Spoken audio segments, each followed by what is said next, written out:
That's right, Andrew. This is the Midnight Ocean Radio Show and Podcast. I am your host, Jeff Norton. We are live. That's right, we are live. No pre-recorded show last night. I already got the flat, guys. I get it. You guys need your Midnight Ocean, and it needs to be live. That's right. Last night we yesterday we actually tried something a little bit different. We had a guest who could not make it on the show, on the live show.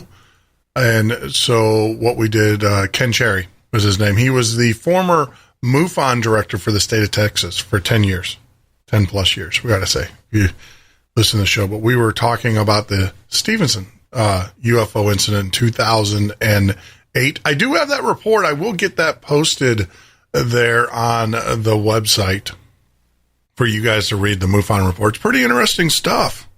This is official, they tracked something in the sky, and you can see the official report based upon the official radar readings.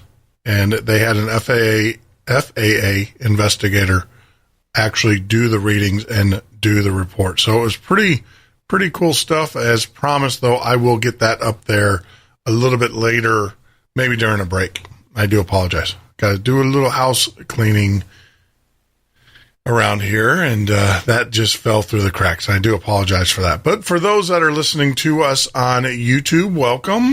Join us on YouTube every night. Hey, Dan, welcome to the show, my friend. So join us on YouTube. If you are on our website listening, we have 2 new buttons there. Actually, 1 old button, 1 new button. YouTube Live Studio. That's right. You can actually click on that. It'll take you to YouTube, and you can see us live in the studio. And so, yeah, yesterday was kind of cool. I'll let you know. I'm not going to do it, though. I was thinking about it. I kicked the idea around. I spoke with my good friend Dan. We were talking about it, that, yeah, doing a daytime show would be kind of cool, maybe get more listeners, but it's just not our thing. You day dwellers stay in the light. Us night stalkers will stay in the dark in more ways than one. But without further ado, yes, you are listening to the Midnight Ocean, a radio show and podcast. Join us here live every Monday through Friday from 10 p.m. till 2 a.m. Eastern Standard Time, or on the web 24/7 at www.themidnightocean.com. Man, we're cruising. We're cruising up there in the rankings at YouTube, and we're slowly, if you type in Paranormal Podcast, we're moving up the rankings at Google as well. So I appreciate that and everything. And it's because of you guys. Yeah, we're up at, I think we're now 36th position. We pretty much own the Midnight Ocean if you Google us on all the pages. So we're at the top there. But now we are trying to take over Paranormal Podcast, and then we're going to be working on Paranormal Radio as well. So I appreciate that, and that's because of you guys. That is all because of you guys out there, our listeners. And our listenership is increasing too. Yeah, we have a couple videos that have reached over 1,000 views, and along the audio as well. So you add another between all of our different streams that we go out. We're averaging about 500 listeners per show on the average, and it is increasing by about 100 a week. So we are growing, and I appreciate. Hey, Sentinel, welcome to the party. Welcome aboard, I should say, keeping with the nautical themes and everything. So, but if you are joining us for the first time, make sure, if you're on YouTube, make sure that you hit that ever so important subscribe button. That's very, very important. Also on Facebook, the Midnight Ocean, you can type that in and get to us. Join the Midnight Listeners. Now, we're going to be doing something a little bit different with the Midnight Listeners. We're not getting too much traction. I don't know what's going on with you guys. We got the listeners, but we're not getting too much traction. And I think a lot of it has to do with the fact that a lot of people listen to us and do not participate in Facebook. So we're going to do something a little bit different. We're going to have an affiliate site actually on the Midnight Ocean website, so you can enroll there. And we're going to have some pretty cool things going on there as part of the affiliate. So if you become a Midnight listener, you sign up. We have the ability actually for you to make money. That's right. Cold, hard cash. And there's two ways of doing it. And the first way is if you you're going to get an affiliate ID. And when you tell people about us, for every click, I figured I can either pay Facebook or pay YouTube or pay one of the social media sites, or I can pay you, my listeners, for those clicks. So what we're going to do is you'll sign up as an affiliate, and we've got the site worked out. I just haven't released it yet, so stay tuned. But the way it's going to work is that you will get an affiliate ID. You create a button, a link, or whatever, and you put that affiliate ID on your webpage, or you tell people about it on your site. You blast it out through social media. For every click that we get, we're going to pay you something. Don't know what that is yet, but we're definitely going to pay you. And then we can also, we can pay you cold hard cash. Cash is king. We love cash. Or what we can do is you can trade it in for Midnight Ocean merchandise. We have the cool shirt that was designed for us that we got 100 of them, so you can trade them in for those. That's about a $30 value plus shipping and tax. So you're looking at about $35. IRS has got to get their share. We have coffee mugs and we have hats right now. So you can either trade those affiliate dollars in for cash, or you can trade it in for merchandise. Now, the cool thing about merchandise, obviously, is it's merchandise. Cash is cool, but unfortunately, when we do the cash thing, we're going to have to get a little bit of information from you for IRS tax purposes. That's right. We got to keep it above board. So that's the affiliate page. It's going to be coming down the pipe pretty soon and everything. That's our way of giving back to you, the listeners and also building our base. Building our base. Tonight's guest, it's going to be a good one, is Maureen J. St. Germain.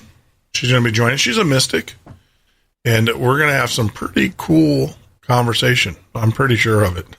Now, for you guys that know, when I usually have these spiritual guests on, or mystic guests on, or interpreters or empaths on, crazy things happen. Yeah, it reminds me of the day when the NSA used to listen to my old show. But for some reason, it's the empaths and the mystics that this happens. Now, when we were talking with Ken Cherry yesterday, we were talking about how the men in black were following him around because he wrote in his book, and we do have a link to his book in the site, actually interviewed off the record several former high-ranking NSA officials, and that got the ire of the government. But that's Mark Slade Investigates. Now, the Stevensville UFO, it is a fiction book because he had to write it in fiction. Guys got to understand. If he wrote it as a nonfiction, then you have a bunch of security issues that you have to go through. You'll literally have the CIA and the NSA and all those knocking on your door, and they will compel you to give up your sources. So a little trick that writers do is that they convert a nonfiction to a fiction book and call it fiction. So then that way when the NSA knocks it, it's fiction. But you heard it like yesterday. The basis of the story is definitely based in fact. And like I said, I will get posted up to the site the MUFON report, the full page MUFON radar report, which is very interesting reading. If you're a technical guy, you're really going to enjoy that because it gets into the technical aspects. And you're going to see a lot of things. You're definitely going to read, I should say, a lot of things. You're going to see the radar tracks, and you're going to see things that just don't make sense from a government standpoint. They're all training mission. No. We didn't have F-16 stationed at the airbase, and then all of a sudden you have F-16. So you can come to your own conclusion. Do I believe it's real? Absolutely. Absolutely. Too many credible witnesses in that report are showing up. So, yeah, I will definitely get that posted. Probably in the next break. I'll work on getting it. And I do apologize. I just didn't get to it, and there's no excuse for that laziness because I do have it. Also, some other things. One of the things that we try to do here on the show is we try to promote Facebook pages. Absolutely. Groups. You guys know that. We usually pick a group every night, and we do this. Check this out, though. I got a pretty nasty little message from a group that did not want me talking about them. Yeah, I teach their own. I just deleted them. I'm not going to tell you the group, but yeah, it's kind of crazy. I guess there's some people that just don't want the exposure. But then my second question is, why do you create a group on Facebook then and solicit members? But yet you don't want a radio show talking about you. Apparently they don't think that we're fans of Planet X. This is a Nibiru group. It's crazy. Obviously, they did not listen to our show with Five Feathers that we had last week.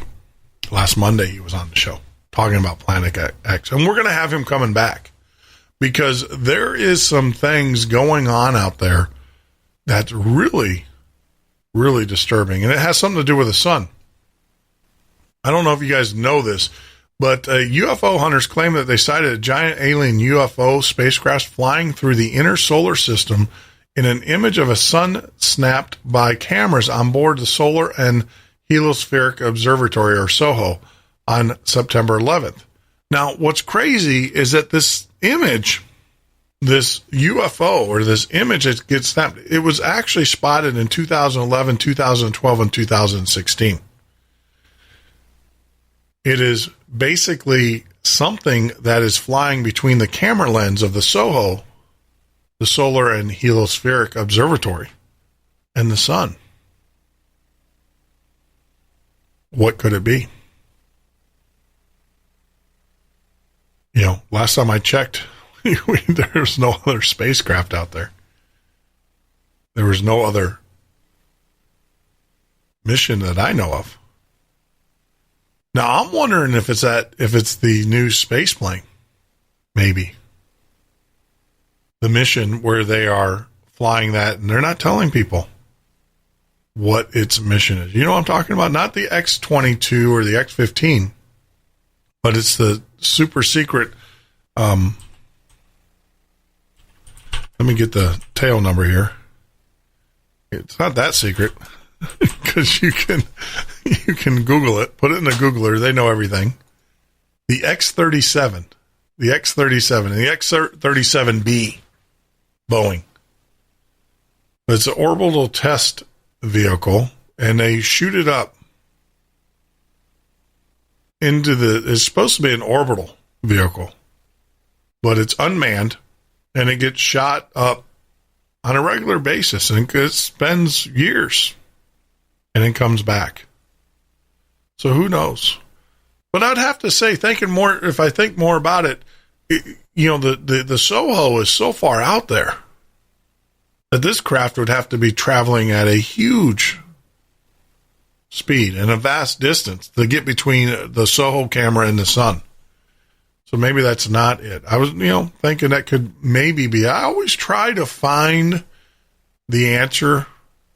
It's a whole Occam's razor thing.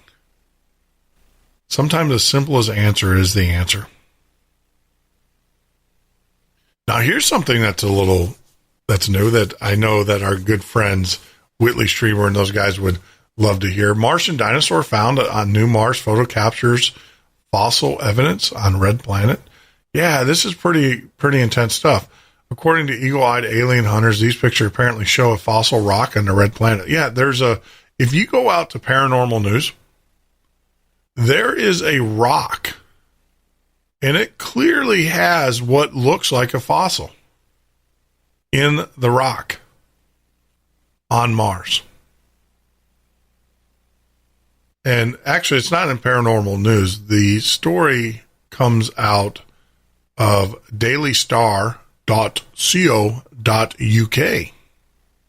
So it's not out of Paranormal News. It's out of a mainstream website, dailystar.co.uk. And all you have to do is say Martian dinosaur found.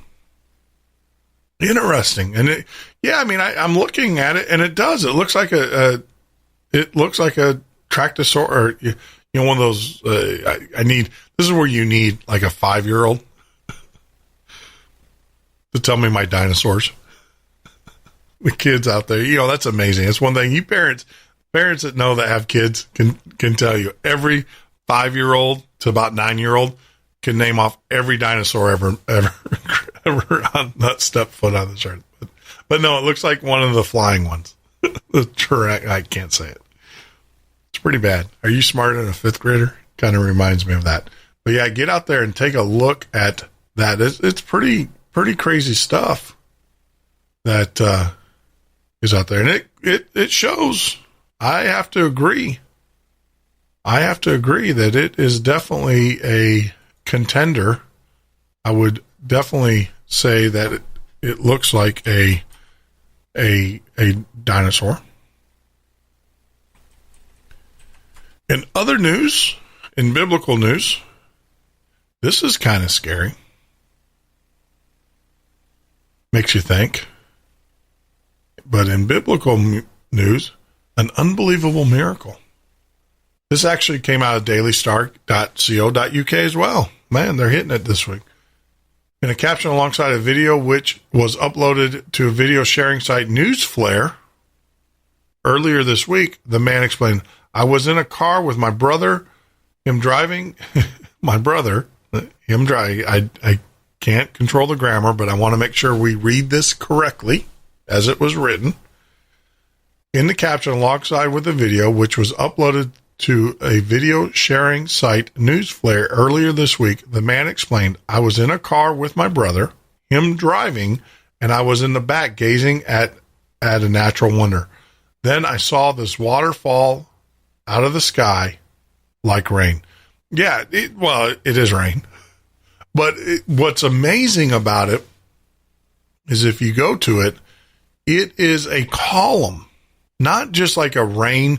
Now, we live in Florida here, and we will get rain that comes down in solid, in solid where it looks solid, but it takes up a good half mile or so of space. This is actually raining within like 10 feet. So it is like a waterfall just out of the heavens. It is crazy. And there's a video, clear as day. And you can see it 100%. And it's definitely, I would say this one is real.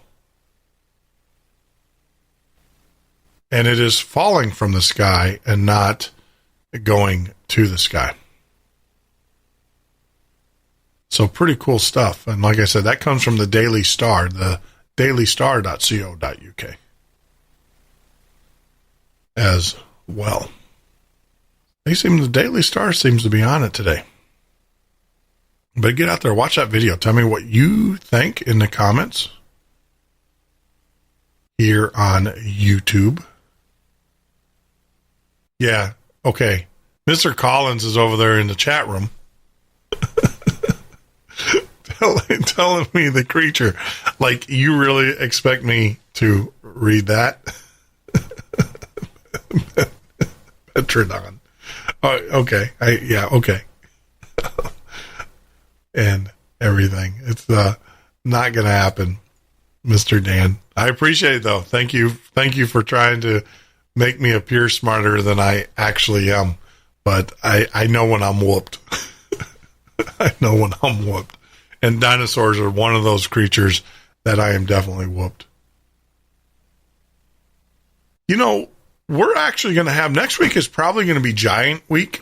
I'm going to let you guys know. And this is kind of going along the lines of our guests next week. And we've got some heavy hitters when it comes to the Nephilim and the Anunnaki and the giants next week. Go out to our guest schedule if you're on the website at www.themidnightocean.com.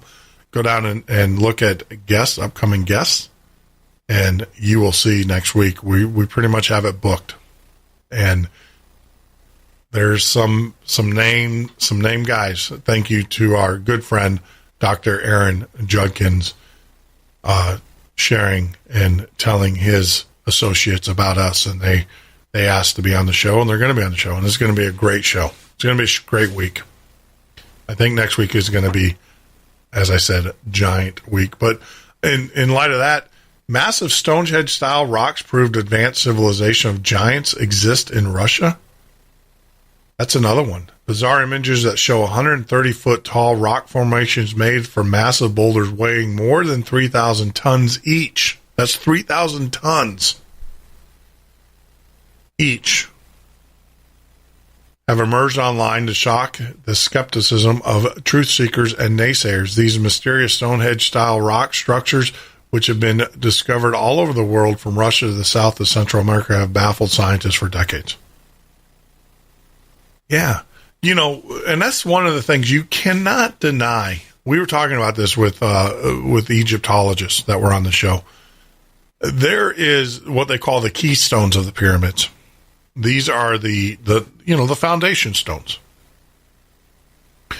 In our modern technology, in all of our technology that we have today, in order to move one of those stones into position, And we're not talking about floating it down the Nile and how it got there, but to get it to even get into position with the precision they have, it would take 20 of our largest ever made cranes. Now, these aren't like little car trains. These are the largest ever made that we've ever made. The largest crane ever made in the world. It would take 20 of them to move these keystones. So, as I've said and as our guests have said in the past, our forefathers definitely had help. They, without a doubt, had help. So it's amazing. I actually ordered the Stitchin series of books, and I'll be reading them about the Anunnaki and also the Nephilim. I'm gonna study up. I know a lot of you guys have been sending me links, and I appreciate it. Thank you very much. And I am going to follow through, and I will definitely over the weekend sit by the pool and read, because I am now truly intrigued by what I have read. But we have a great show lined up for you tonight. I've been doing some reading on our guest. That's going to be joining us in a few minutes, Maureen St. Germain. Pretty, I would have to say, we use the term Renaissance man. I don't know how we would say that is it Renaissance woman? Is that the proper term? Maybe we'll ask her. But I know for a fact that she definitely is a mystic, and we will get answers and talk about things, not so many things that go bump into the night, but things that are in the night. But you're listening to the Midnight Ocean radio show and podcast. Stay right here, because in about 4 minutes, we're going to have Mystic Maureen St. Germain going to be joining us. If you're joining us for the first time, make sure that you follow us on Facebook or on Twitter at the MN Ocean. Also on YouTube. Make sure you hit that ever important subscribe button. Like us on Facebook. All of those things. And I promise you, we will not spam you. We'll just send you information about our shows. That is my guarantee. But we'll be back in a few minutes with our very special guest, Maureen St. Germain. This is with Jeff Norton on the Paranormal State Radio Network.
Midnight Ocean with Jeff Norton on the Paranormal State Radio Network.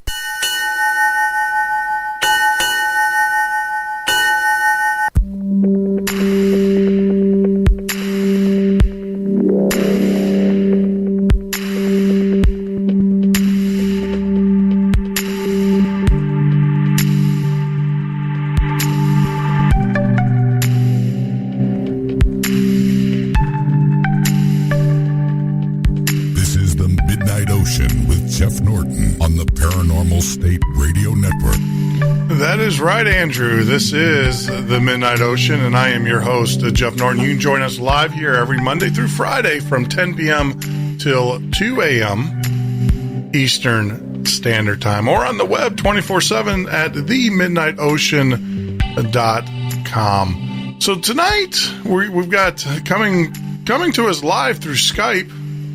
It's amazing. Skype is a great technology. Who would ever think about it? 20 years ago, remember when you have to make long-distance phone calls? Now we can, and that was to another county within the same state. Now we can call across the world or actually to another state. But coming to us live is Maureen St. Germain. She's a lifelong interest in the Akashic, I hope I said that right, records, resulting in her being granted access to this dimension that has been off limits to most of the humanity for millions of years. Founder of the Akashic, and I apologize for not getting this right, Records International. She is extremely accurate records guide, and instructor. And Maureen, welcome to the show. I'm so happy to be here. Now, this is to be quite amazing. Before we even get going, I have to say, how do you pronounce that? So I get this right, because I am horrible with words that don't have like Bob or Robert or Paul and stuff. So how do you say it? Akashic Records. Akashic Records. Akashic. You know, you would think I'd be able to say that because my granddaughter is Akasha. So I should Akashic. Okay. Akashic Records. All right. Perfect. Now I've learned. Well, that's very interesting. That sounds like her name is an anagram to the Akashic Records. It's really strange. I hope my oldest daughter is listening tonight, because I think, I've never asked her, but I was reading your bio and I'm like, gosh, this is an older version of Jackie.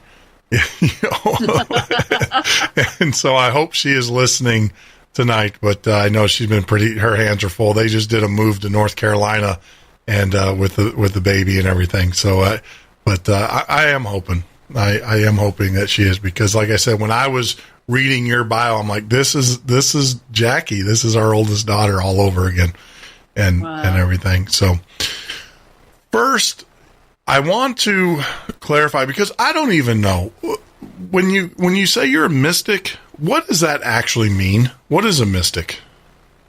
Well, I would like to tell you that I was called a mystic first by a book that was written about a number of people, famous Wisconsin mystics, and they called me a mystic then. And then a gentleman that I was dating, who was also very plugged in, just looked at me one day and said, well, you're a mystic. And I think a mystic is really a person who has a spiritual overtone to esoteric knowledge. Okay. So for my part, I consider myself a mystic in that I am using the spiritual principles that I have learned and been taught both by my guides and also by, some of the studies I've done in my early years. And I apply that to everyday life. So the practical mystic, the true storyline behind becoming the practical mystic was, initially I was telling people that I was like Betty Crocker, and that I was giving people tools, and all they had to do was insert their part, and then everything would work, like a meditation, and you insert some special, concepts that you wanted, and I'd leave a space for that. But then I thought, well, that dated me. Betty Crocker's been around a long time. I better quit that. So then I thought I'd be like Martha Stewart. After all, she's teaching people how to be better homemakers and all kinds of cool stuff on how to have a better life, a richer life. But then she went to jail. So then that's when I finally said, okay, I accept the title Practical Mystic. Practical Mystic. Yeah, I mean, I have that same problem.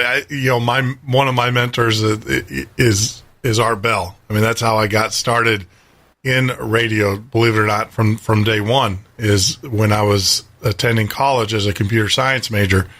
I got hooked on, spent a lot of late nights writing code and everything, got hooked on art. And then I said, well, I kind of like this radio thing. So then I went and auditioned for a radio show or the radio station there on campus and got hired, but failed miserably at it. And it's funny because I get people to this day, they're like, oh, you're going to be the next Art. And it's like, no, Art Bell's getting shot at. I don't want to,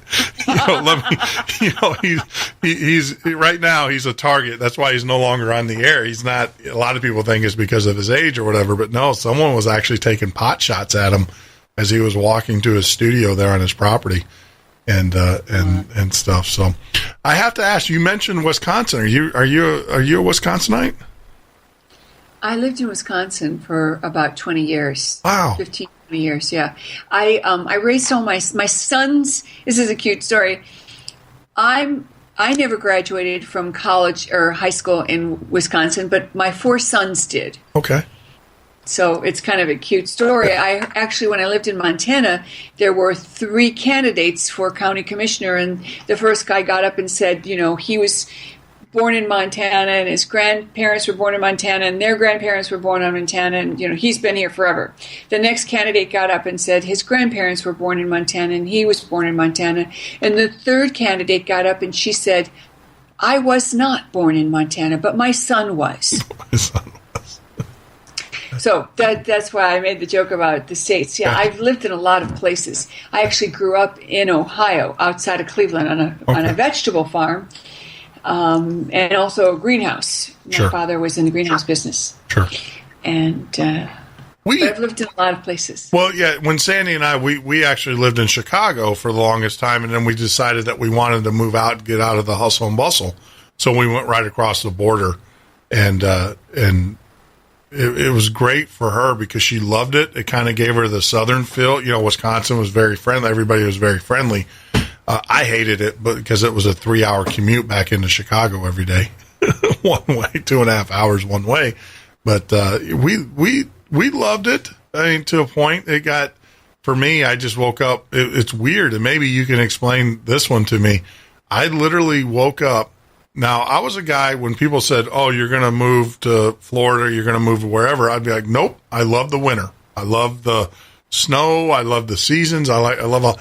And it was weird because I woke up on it was actually in May 14th, know the date to this day, looked at Sandy, said, pack your bags, we're moving. And a month later, we were literally in a moving truck moving to Florida. It was weird. It was the weirdest thing that I've ever experienced in the sense that I don't normally make knee-jerk reactions like that, especially when it comes to moving. But something was telling me to get the heck out of Wisconsin. It was weird. It was, I don't know. It was just one of those experiences. I think that we often get the chance to be more connected with our divinity in the dream time.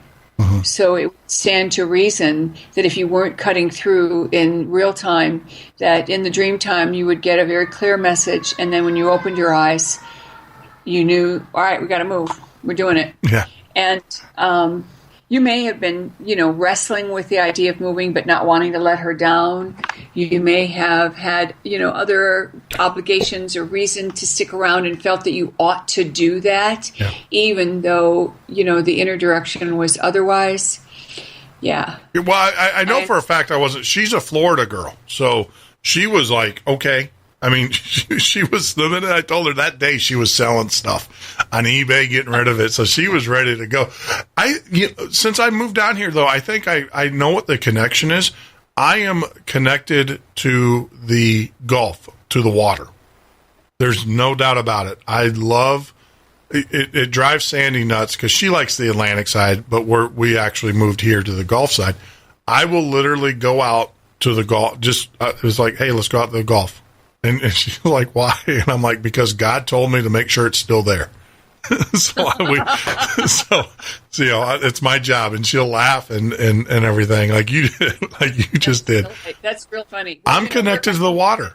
There's no doubt about it. I am 100% connected to the water.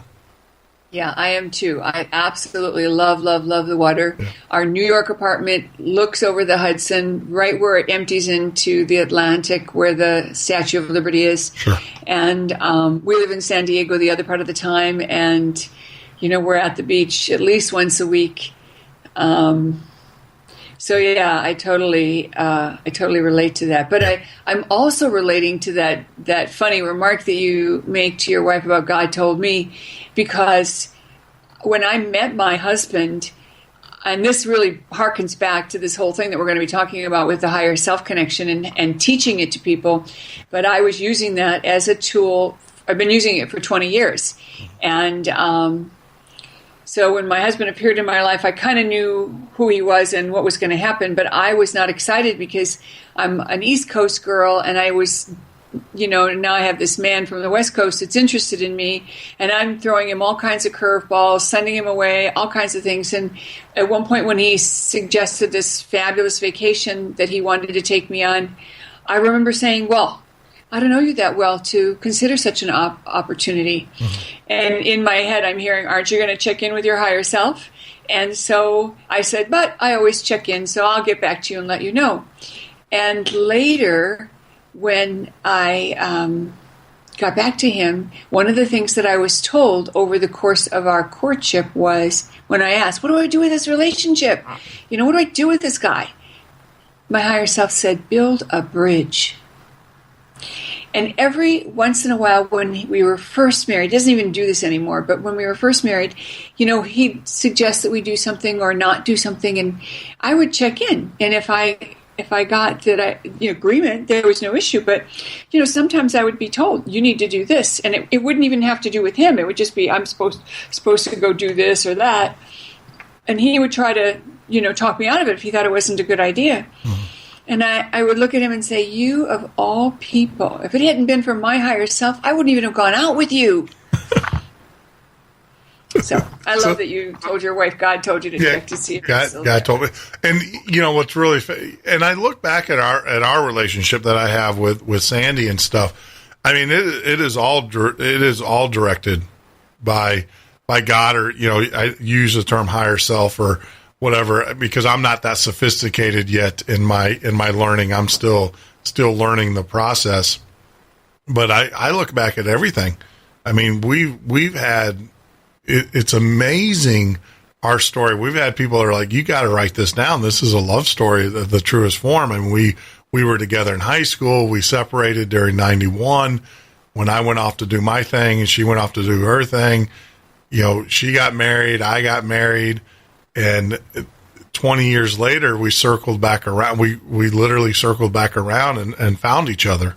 And it's just amazing, our story and how we've done this. But I'm a firm believer that when we were definitely meant for each other. There's no doubt about it, because she's my calming side. I'm a little bit more brash, a little bit more abrupt. But she's in the physical form. She's my conscience or whatever in the physical form here on Earth. And she's the one that pulls me back down to reality and everything. So it's just she's a soulmate. I mean, I guess that's I was just going to say that word, soulmate. Yeah, for sure. Yeah, she definitely is the soulmate. Yeah. Anybody who has the good fortune to know or to have been with, even if you're not with them now, mm-hmm. Once you've been with a soulmate, you have been blessed. Yeah. And I tell people, don't tell yourself that you're missing out, because if you had the good fortune to have been with your soulmate, even if it was just for a period of time, you are so enriched. Mm-hmm. Your life is so much richer than it would have been any other way. Oh yeah. So yeah, I mean we've gone through, the power of a soulmate is incredible when you find them. Like with us, we've gone through some pretty, not tragedies, but some really rough times. And it's like, okay, It's kind of like the rest of the world really doesn't matter. All those things, all those distractions that are out there in the world, when you're with your soulmate, whatever. It's kind of, it's a great feeling. I did want to, there's a reason why I brought up the water. And let me tell you why. You and I had a very similar experience. And I listened to one of the shows that you did where you were talking about your whale diving expeditions and going whale diving and with dolphins. And I want you to share, if you can, or if you want to, it's your choice. Share that experience, the one in Hawaii, where I found it just completely just fascinating. Like with me, we have dolphins here in the Gulf, and they are just incredible creatures. And I love when I'm out fishing and the dolphins show up, everybody that's fishing is like, oh, we can't fish anymore because the dolphins are here, because it scares the fish away. And I'm the whole time going, but these are dolphins. Forget about fishing. These are dolphins. They're showing themselves to you. They're coming to the boat. They're higher interactions. And I heard the story about you with your whale diving. Can you share that with the audience? There were a couple of things. There was a trip in Hawaii, and there's a video of this on my website on the Hawaii page, and it's also on my YouTube channel, where we were out for a dolphin swim, and we had been in the water with the dolphins, and then we'd come back, and this whale came and stayed with us and played with us. Mm-hmm. And, kept surfacing. We were like, we all put our face masks on, and we were hanging over the edge of the boat with our butts up in the air like ducks, and with our face in the water so that we could get, face-to-face contact with this whale. And it stayed with us for like 2.5 hours. And I finally signaled to the whale, and I said, my people are getting very tired and they need to get back, and the captain needs to get back, but we can't leave if you're still hanging around, because the boat captain is not allowed to disturb the water or you while we're playing like this. Yeah. Is that the one you were thinking of? Well, it was that one. I've seen a couple, but that one and the other one where you had the storm that came in, where they were predicting the storm and the whale. Yes. So that story was, we had intended to go out for a dolphin swim, and when I take people, I go for a week, and we go 4 days out of the 5 days of coursework as part of our training. But each day, it's a game of poker, because you don't know what the weather's going to be like. And on this particular week, we had already been turned away one day because of a storm, and the next day, as my mother called me, who was living in Hawaii at the time, and she said, "Oh, honey, you're not going to be able to go out tomorrow because there's really big waves predicted." And I said, "Well, okay." And then I do my own prayer work, and one of my students, I announced it to the students in class after dinner that night, and one of the students who was doing shamanic journeying as part of some of her training went into the alternate reality and asked a whale if we could have lower waves so that we could get out into the water. And the whale said, "No, that's not possible. The waves are too big." And she said, "Well, what if you had help from some of the other whales?" And he said, "All right, well, we'll see what we can do." So we go out to sea the next morning, and the waves, there's no waves. It's calm. It's beautiful. And I remember thinking, my mother, she must be imagining things. She's old. Maybe she just got the news wrong. And I kind of dismissed it. And then we went out. We had a beautiful day, absolutely exquisite. As we head back to shore, we have like a 2-mile run that we have to, take the boat at high speed, and it takes us about 10, 15 minutes. The waves start to pick up, and all of a sudden this whale cuts in front of our path, and the captain just stops and turns the boat towards the cove that the whale has now headed towards, and the whale gives us this huge tail, and we all cheer and have, clapping, and we're so grateful, and then we don't see much of anything after that. And then we get back to shore, and the storm picks up so bad that the palm trees are bending in half. And I was going to go out and pick up some supplies for class before we began again in an hour, and I chose not to do it because I was worried about the weather. And then when we started class, one of the women was kind of all excited. And I said, "What's going on?" And she said, "Well, I pulled this card and it said I got my wish." And I said, "Well, what was your wish?" And then she tells me that she went on this shamanic journey and how this experience happened. So I'm taking this all in and I'm thinking, wow, that's really cool. That's really amazing. And then I talked to my mother after class and I said, "Mother, did you notice that the wind changed direction around lunchtime today?" And she said, "Boy, did I ever." She said, "First of all, it was blowing in the wrong direction. It never blows in that direction. It was blowing like crazy in the wrong direction. And then all of a sudden, the wind whipped around and went the other way." And I'm in meditation after this, and I'm asking about it. And I was told that the whales succeeded in opening up what I will call an alternate version of the reality, where they were able to hold back the waves for our swim with the dolphins. And then when it collapsed with such force that it literally whipped everything first in one direction and then in the other. Yeah. And I also was told that whale tail business was the whale showing us, "See, I did it." Yeah.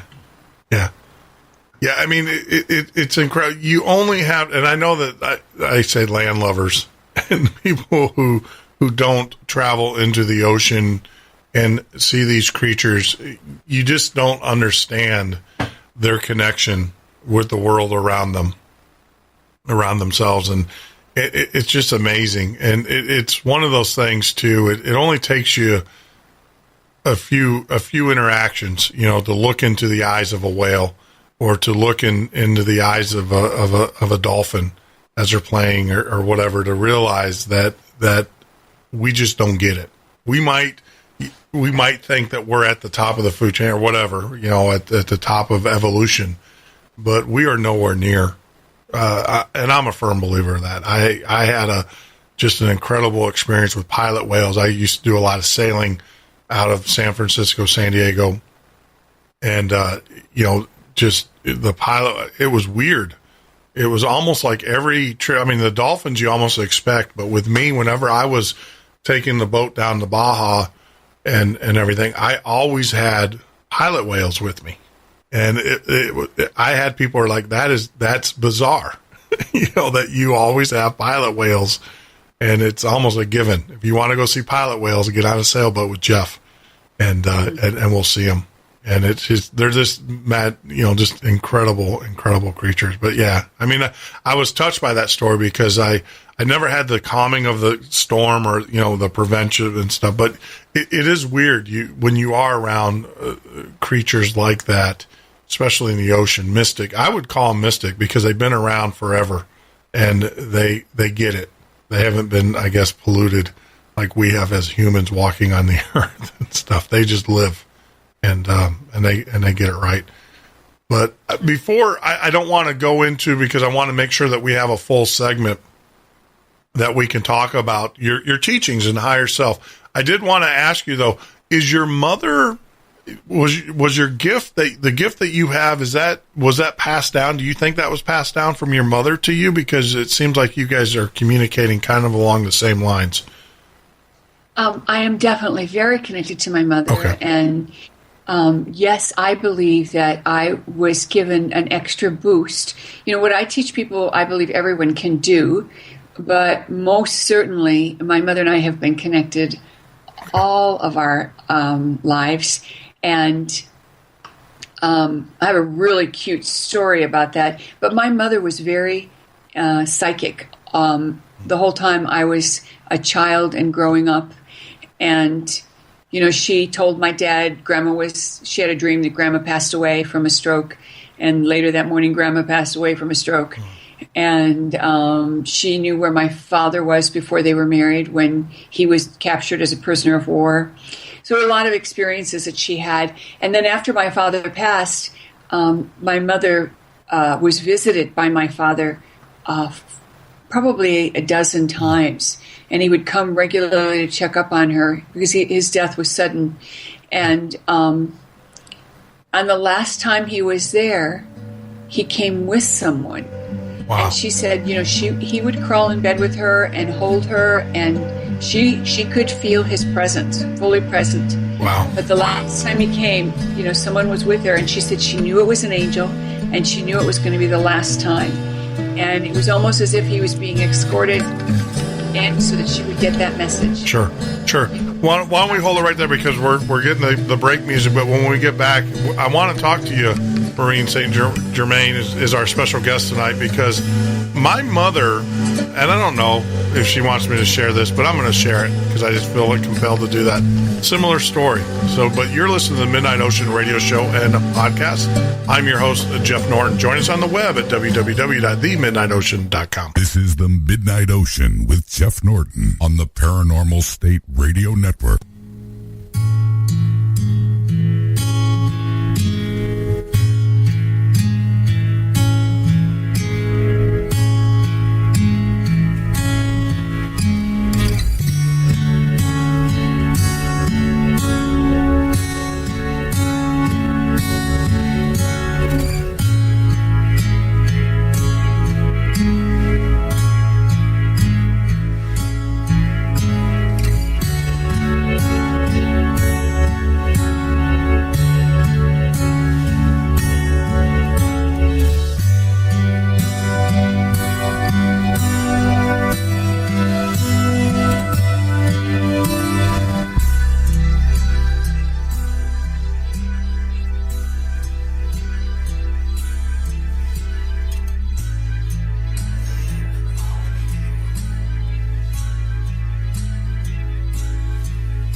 welcome. We're starting our second segment.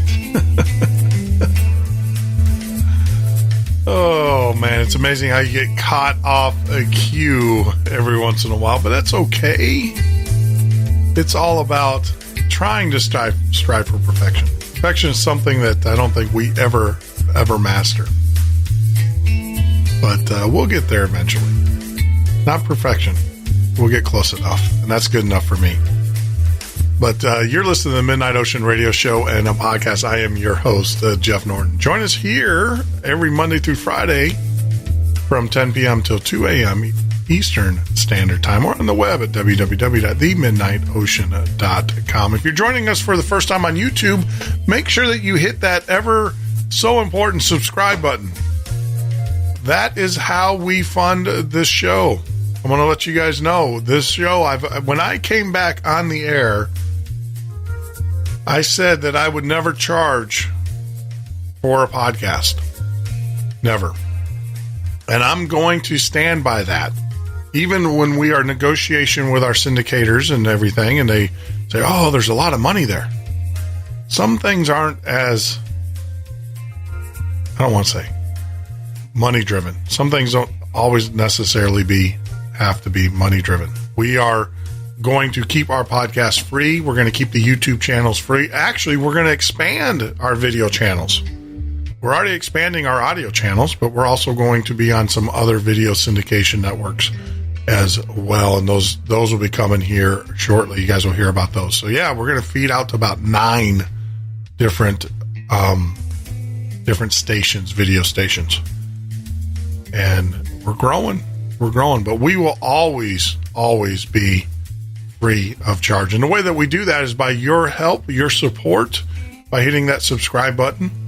Go into Facebook. If you are a Facebook person, you can go out there and type in The Midnight Ocean and follow us there. If you'd like to join and get exclusive deals for the time being, you can join Midnight Listeners. We're going to switch that over to the site, though, for those that are not on Facebook, so you guys can participate as well. I know I've been promising that for quite a while, but we've run into some technical glitches. We have to make sure that things are secure and safe and everything.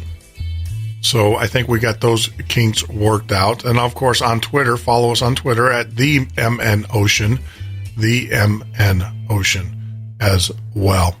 So joining us live from Skype is our very special guest, Miss Germain.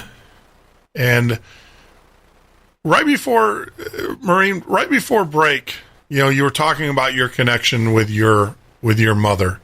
And it is really strange because how do I say this? In my old days when I did political radio shows and everything, I can flat out tell you my parents did not like me doing those. They and they're still alive, thank God. I mean, I've been fortunate that my family's still alive, my mom and dad. And so when they give me advice, and we just lost my grandmother last year. My grandfather's still alive, but when I told my family that I was going to go back in radio and I was going to go back doing this again, they were like, "Oh no, you're going to be doing the." And I said, "No, I'm not going to do that at all. I want to be. I kind of want to be the Larry King of non-mainstream radio. I want to interview people of different beliefs, everything. From UFOs to what we're talking about now, to even musicians and artists and movie actors, actresses." And I said, that's what I want to do. I want to bring non-mainstream topics to the rest of the world, mainstream, and let everybody know that there's such a beautiful world out there, and it's incredible, and it's filled with incredible people. One of my favorite shows was Real People back in the 80s. You remember that show where they showed crazy individuals? Maureen, are you there? Did I lose you? I don't know who you're talking about, those crazy individuals. What show was this? It was called Real People. You don't remember Real People? When was it on? It was like in the 80s, mid-70s, 80s. As a kid, I used to watch it. But they used to feature people that were just normal Americans. And it ran for several months. Or not months, years. but it was called Real People. No, I have to tell you, I was a farm girl, and we only did plain folk stuff. Yeah. And we had a TV. We were one of the first ones to have a TV, but we weren't allowed to watch it very much. And only when, my parents were in the room and watching with us. Yeah. So no, it didn't happen very often. Real people would do expositions like on the waitress, on the cook. And they would like do segments on these people, and then they would do crazy things. They would have the Evel Knievel guys, and they would have the crazy. Sure, my parents would have thought that wasn't educational enough. The closest thing I saw to real time stuff was 60 Minutes. Yeah. No, this is far from it. This is, I think, Real People was probably the first. If you want to say, reality TV, I believe they were probably the first to delve into that genre, because they just took normal people off the street and talked to them. And then these people, they had a gift. There was something about them that they were good at, and they featured them. It was just an incredible show. And that's kind of like how I wanted to model this show. So, but getting to the story, when I told my mother this and I was going to do this, she listens, and I'm not embarrassed as a grown man to say my mother listens to the show. She'll call me up. She's the little red phone under my desk and say, hey, stop that, or, do this. Whatever. She's kind of like my producer. But since I've been doing this show, she's opened up with me. And one of the experiences that she had, she finally opened up. She told me about her experience when her father passed. She was in high school, very young age, and a very tragic how her father, passed away. It was a botched surgery or whatever. But she said that she would see him and he would talk to her and he would keep her, because she was angry. She loved her dad, and he passed away, and she was very, very angry and very bitter about this. And she told me stories just recently of how, he comforted her. He would come to her and he would comfort her and everything, which is really bizarre, because when my grandmother passed, I was very close to my grandmother. She was the one that would always, Jeff, go do it. She was like, if you want to go be a rock star. Do what, she was always encouraging that way. When she passed, I had the same experience with her. Is about 2 or 3 days I was upset, and then she came to me and she just said, hey, look, it's going to be okay.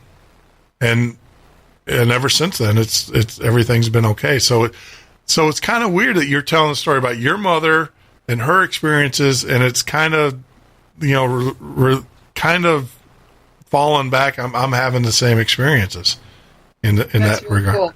So the only thing I would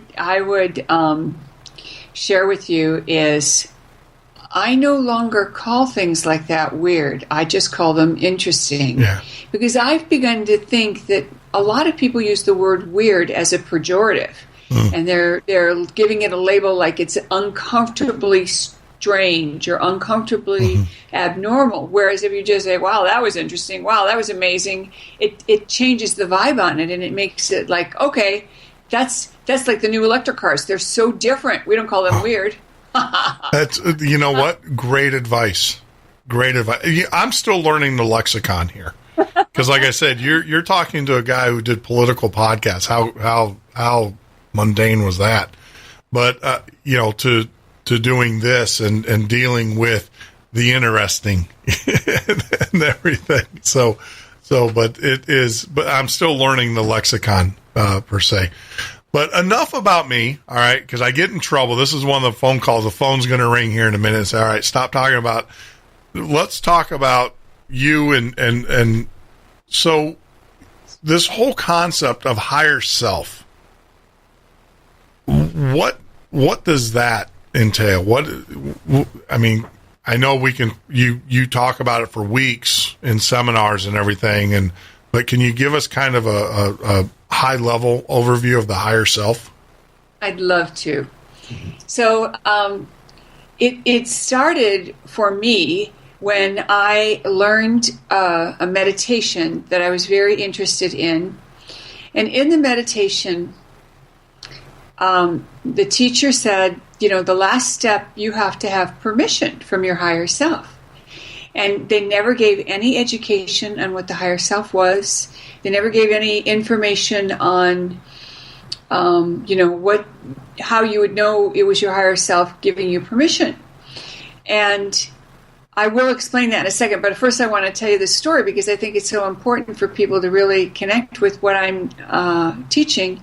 So, I'm practicing the meditation, and I get pretty clear that I'm supposed to do the last part, but I'm waiting. I've decided, well, let me kind of cruise on the second last step and just stay there till I feel really good. Mm-hmm. And then one day, one of the guys in the class calls me up, and he says, "Hey, Maureen, did you get permission from your higher self yet to do the last phase?" And I said, "Yeah, I did." And he said, "Well, did you do it?" And I had to admit, no. And he said, "Why not?" And that's when I realized I was afraid to trust the guidance that was coming in. I was afraid, what if I was wrong? What if maybe it was my ego telling me that it was okay? And so I became an instructor of this meditation, and I went to my higher self and said, I need to have a tool to teach people how to know for sure it's your higher self. And I worked on this for years before I was finally able to distill down from the guidance a very direct, easy, wonderful set of tools that you could actually get and use and have accuracy in 6 weeks. So let's talk about what the higher self is first. Yeah. The higher self is you, but it's a version of you that's already in heaven, let's say. So it's your heavenly self. It's the version of you that's already plugged into God. Now, the interesting thing is it's not better than you. Even though it's got more access to information than you have, you are the main actor. It's kind of like that's your teleprompter and you're the actor. So even if the teleprompter or the live teleprompter is, spitting out stuff to remind you, you're still the center of stage, not the teleprompter, not the person who's helping you with the script. And a way to understand that is to think about you being head of your own organization, and you call your head finance person, and she says to you, "Well, what did you want?" And you say, "Well, I'm meeting with the banker for lunch tomorrow, and I'd really like to pay off that balloon payment early. Any chance I can write the check and take it with me tomorrow?" And your finance lady says, "Well, of course, I've been planning on this all along. I knew it was coming up next week, and we've got the funds. So I'll cut the check, and you can sign it and take it with you." Did she give you permission? No. She gave you information. And that's the way to understand. Your higher self has access to data you don't have access to. And there's a reason for that, and it's part of the game that we're involved in, the game of being human, the game of adding experiences, pretending that we're not the cosmic beings we really are. And so your higher self is a resource that once you learn to connect with it and then learn the language of the higher self, you have the equivalent of an insider's access to whatever you need to know. And it is absolutely amazing. Wow. So how does one, is it just acknowledging the fact that you have a higher self? And then the other thing too is that with other guests and people, how do I know I'm talking to my higher self and not some other entity who is wanting to control me? Mm-hmm.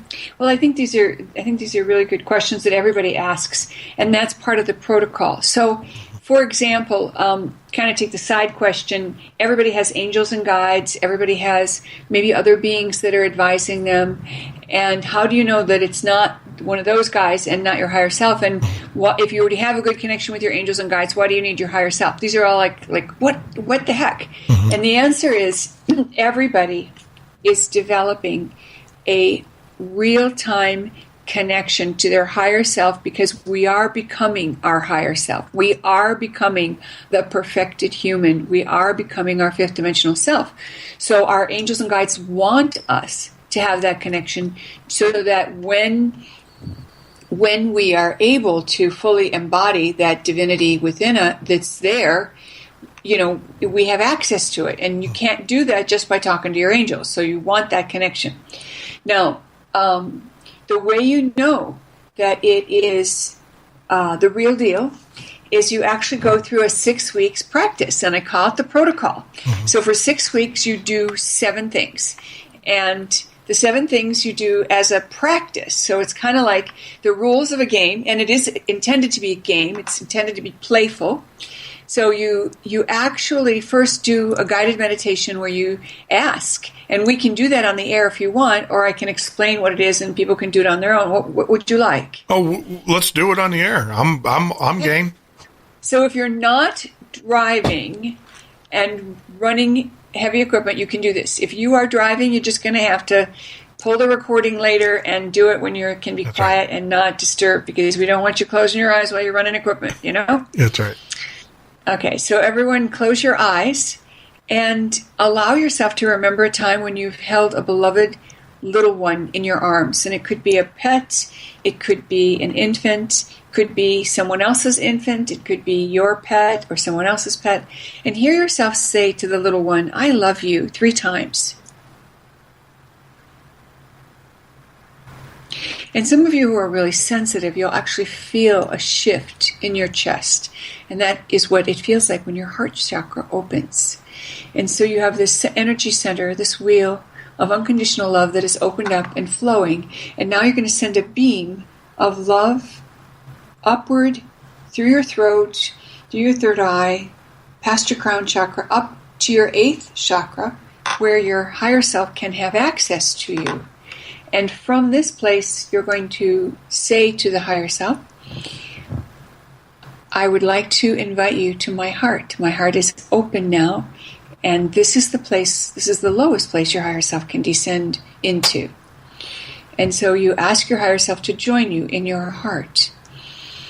And then we tell the higher self, we'd really like to improve our connection. So no matter what level of connection you have with the divine, with your angels and guides, no matter what level of connection you have, you can increase it, you can improve it. So we're asking for that to be improved. And if you don't have any connection, let's get it started. And we really want some serious help here. So we're creating a clear intention that we really intend to communicate with our divine self now. And now we're asking the higher self to give us a symbol or signal for yes. So, higher self, give me a symbol for yes. And it could be anything. It could be a shape. It could be a color. It could be something that's not visual, like a sound, or an itchy ear, or a pressure on your chest or on your arms. Could be a scent. Could be a dry taste in your mouth. Higher self, give me a symbol or signal for no. Same thing. You could have that pit in your stomach feeling, or pressure on your chest or your shoulder. Or you could see something. Or you could some people actually hear the word no is your signal. And then higher self, give me a symbol or signal for neutral. What does neutral look like, feel like, smell like, taste like?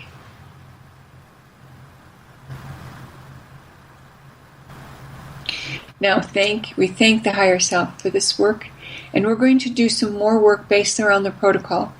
And we give thanks to the higher self, and we ask the higher self to work with us this day and every day in the future that we are doing this practice.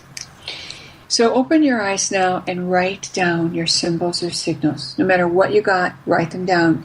even if it was really, really faint. And there's a reason why you have to write them down, because later you're not going to trust that that's what you got. So while you're writing them down, I'm going to tell you some stories about some of the people and some of the symbols and signals people got. One lady got a thumbs up for yes, a thumbs down for no, and a hand in front of her, like level, like the horizon for neutral. And it turns out lots of people get some version of a horizon for neutral. One man got a red beating heart for yes, and green M&Ms for no. And he came to me and said, can your higher self have a sense of humor?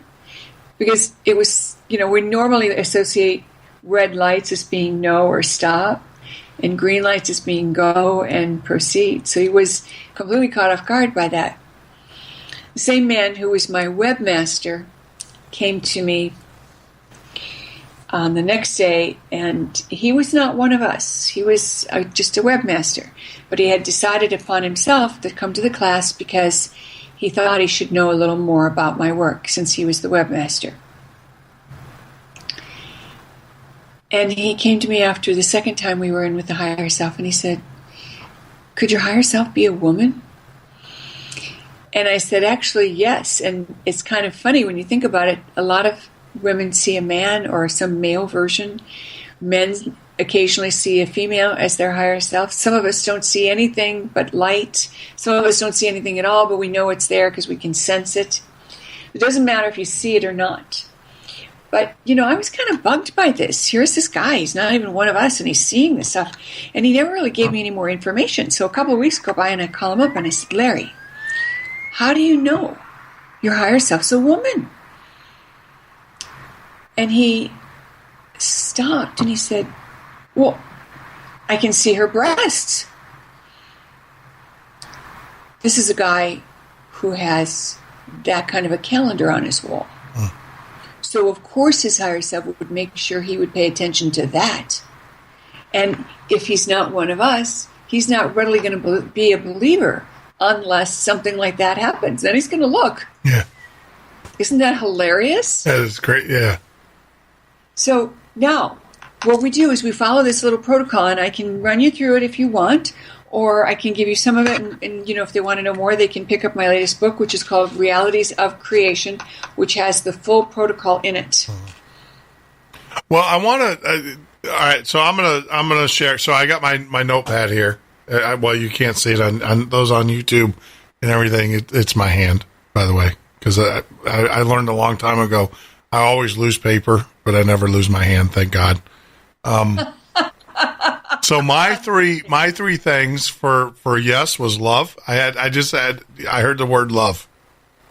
Nice. I did. That was the word. For neutral, I saw the color gray.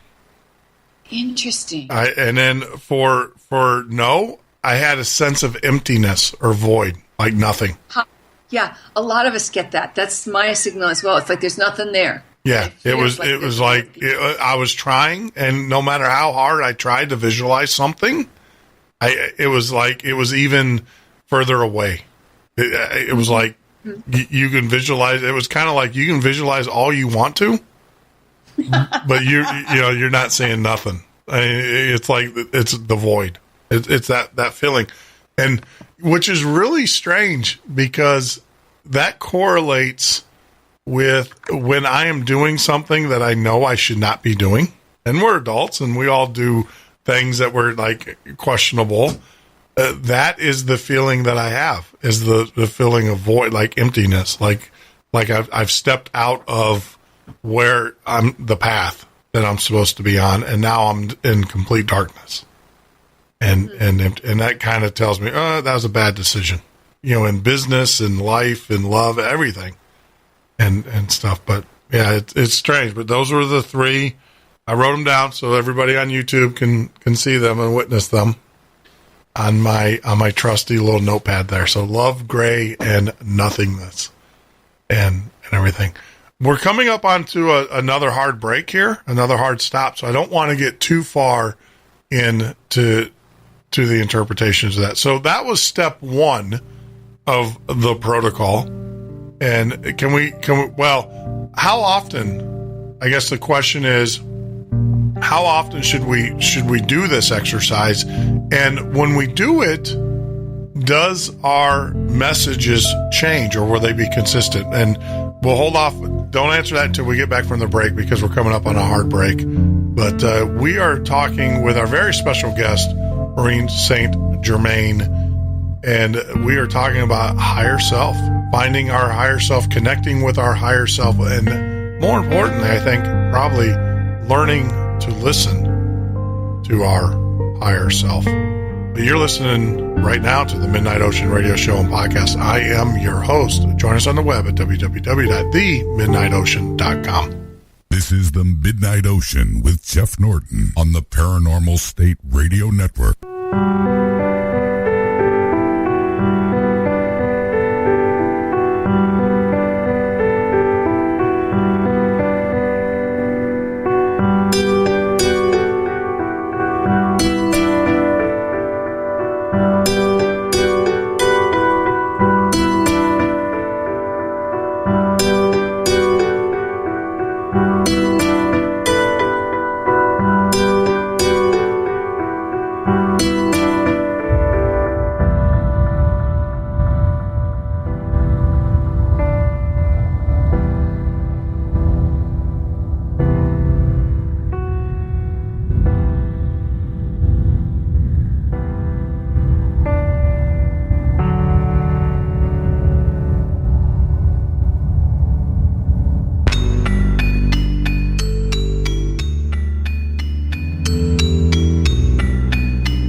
Midnight Ocean with Jeff Norton on the Paranormal State Radio Network.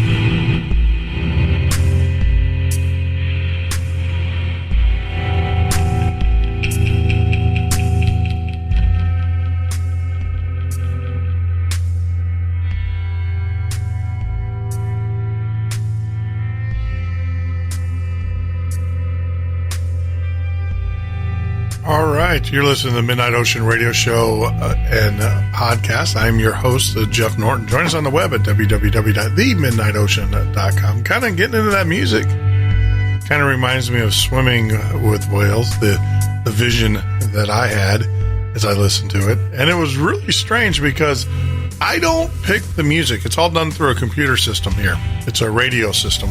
So it picks the music. And I don't, what was really bizarre is right before we went on break the last time, I just caught this because I was looking at the music that played. I was talking about my jazz station days when I was at WMOT at Middle Tennessee State. And last break, it was all about jazz.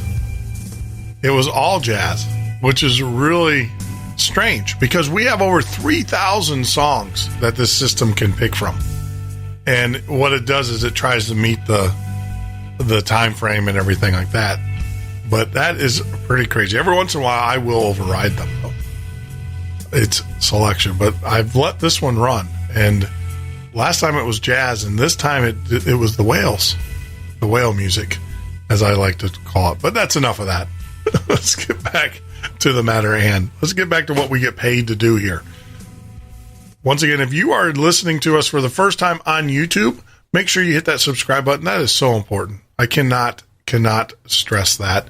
The other thing, too, that will help us tremendously is tell your friends about us.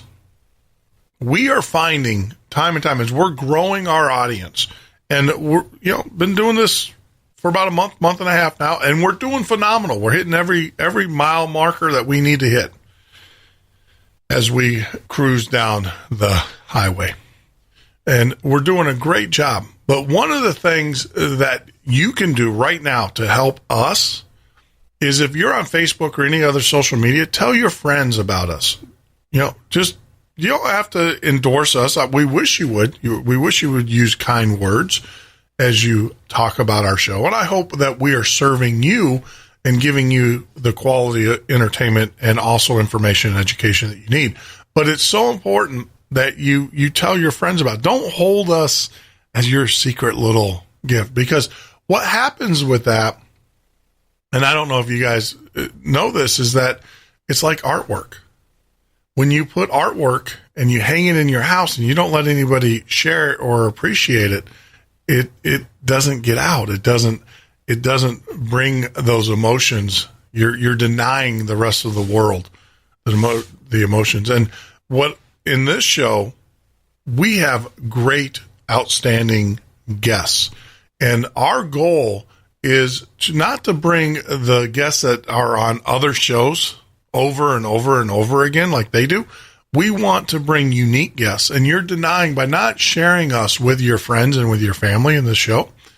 You're denying the opportunity, possibly, who knows, maybe someone that you care about, someone that you need, might get a message out of one of our shows, and you possibly could have just denied them of that. And I think tonight is one of those shows. Tonight, with our very special guest who is joining us through the Skype line, is Maureen St. Germain. That's the part that aggravates me about what we do, is I want to share this with everybody in the world. And it's just so frustrating because it's like, but we're growing. We're getting out there. But this is just phenomenal stuff. I mean, these are my favorite shows when I do these. Since you are growing and you are reaching every marker that you really need to, as a new commodity, as a new show. Yep. Let's celebrate that and say that you are growing your audience exponentially every day, and claim that instead of announcing your frustration, because your frustration will be multiplied. And by the way, we're in a Mercury retrograde, and you don't need any more frustration. You don't want your technology to let you down or anything. We have friends in the biz, and I know you know who I'm speaking of, but I was on a show, listening to a show of his the other day, and they had a complete blackout right in the middle, not right in the middle, but in the last 10 minutes of the show. And that was that, it was tough. So, I'm growing. I'm happily growing. I'm excited. I am 100% excited. I mean, we're already talking, and I shouldn't be. My thing, this is the part, and I don't want to say it frustrate, but it does frustrate because we have great quality guests. I mean, it's not the same. You know, I grew up on late night radio. Art Bell's a mentor of mine. You know, John B. Wells is another one of those guys. You know, and I think he shifted a little bit, but regardless, and my goal was to bring the old classic Art Bell. You know, the really interesting. There you go. You helped me change my codex a little bit. The interesting topics back to the radio, and that was my goal. And I guess what frustrates me is that we, like with this show here, we had another guy. I did an exercise with him, and I have it on video. You can go watch it on YouTube. We did the Hue where we hummed Hue together, and I lit up. It was crazy, the experience I had with that. And I want to share that with so many people. And that's why I love having guests like you on the show, because I feel that we are sharing it. I mean, hopefully one person, two people are sitting in bed tonight who are listening to the show. I hope you're not driving your trucks or whatever. I hope you're in bed, but you're listening to the show, are catching on and everything. So you're right, though. You see, you are helping me tremendously. I'm signing up. When you go to your whale, do you do the whale things anymore? The whale trips? I don't have one scheduled yet this year. I cut out a couple of spiritual journeys when I was trying to finish up a book called Waking Up in 5D, and that's finally with the publisher, so that'll come out next year. Okay. So I'm starting that again. Yeah, I haven't been given an exact date yet, but I would go next year, probably in late February. Oh, that would be the plan. Because you are definitely, just in the short time that we're talking, you've already changed my codex a little bit, my lexicon. I'm catching myself, and it's just incredible. So right before, but I have to ask you. No, it's my turn to ask you. Yeah, go ahead. Is that why you named your show Midnight Ocean? Because you love the ocean so much? I love the ocean, and I love everything about it. Even my pool that we just had built, I insisted that they put salt water in it because my brother has one like that. It's so nice. It is. So you sit out in it, and I feel, you sit out. I was never one to sit in the sun. I was never one, but I sit out there in the pool and I just feel so energized. It just re-energizes me. Now, we've had some for the last 3 days, we had the hurricane that came through, talking about, taking all your energy out of you. That one definitely sucked it out. It took me about 4 days to recover from that, but sitting out in the sun. But getting back to the name, the Midnight Ocean, the reason being is because I have a lot of experience sailing in different bodies of water. Lake Michigan, I did a lot of sailing there. I've done the Mackinac, and I've done the tri-state races and all of that. And then I also, like I said, I used to deliver sailboats for a buddy of mine out in the ocean. And the ocean is one of those things, as you know, because you've been there, it can be the most peaceful place, the most serenity. You can have just so much. I can't stress to people. And I'm not talking about take a cruise. I'm talking, if you can afford it, get on a sailboat where it's just you and your companion, maybe a close friends, and sail. And it is the most peaceful, the incredibly peaceful. But, however, it can also be the most terrifying experience that you'll ever have. All wrapped up in one. So that's why we call this the Midnight Ocean, is because we talk about peace, but we do have some conversations, some guests. We get pretty edgy in our conversations as well. So it's kind of a dichotomy kind of thing. It's the peacefulness. Tonight, I think we're on the serenity side of that, but we've had some pretty dicey, terrorizing conversations as well when we get to the dark side and stuff. So yeah. Nope, that's the meaning of it. That's why I picked it, and it suits the show very well. Very well. And also the bells. I will tell you, the bells on the break, those are actually watch bells. Those are, we've added those to kind of give it the nautical feel, to tell people we're on the watch. And I like it. So, yeah. I really do. Yeah. I really do. It's very nice. So right before we went to break, I asked the question, and it's funny that you say that you were told not to answer that before I even told you not to answer it. So right before we went, can those three, the yes, no, and the neutral, can those change as we develop or as we progress? They might. Okay. Yeah, they might. But if they did, it would come through pretty much, you'd get both sets of signals. And I do have clients who have reported that their signal for yes changed, but they got the old signal and the new one at the same time. So they knew that they were the same. Gotcha. So it is possible for it to change. But here's the thing. You want to do the protocol because the protocol is very, very, very important, and it will give you 100% accuracy if you'll take the time to do it. And it doesn't take a lot of time. It takes more of a commitment, more of an intention than anything else because it doesn't really take time. And the protocol is for 6 weeks. You start out by asking yes-no questions on things you don't care about. So the first of the 7 things is to know the time.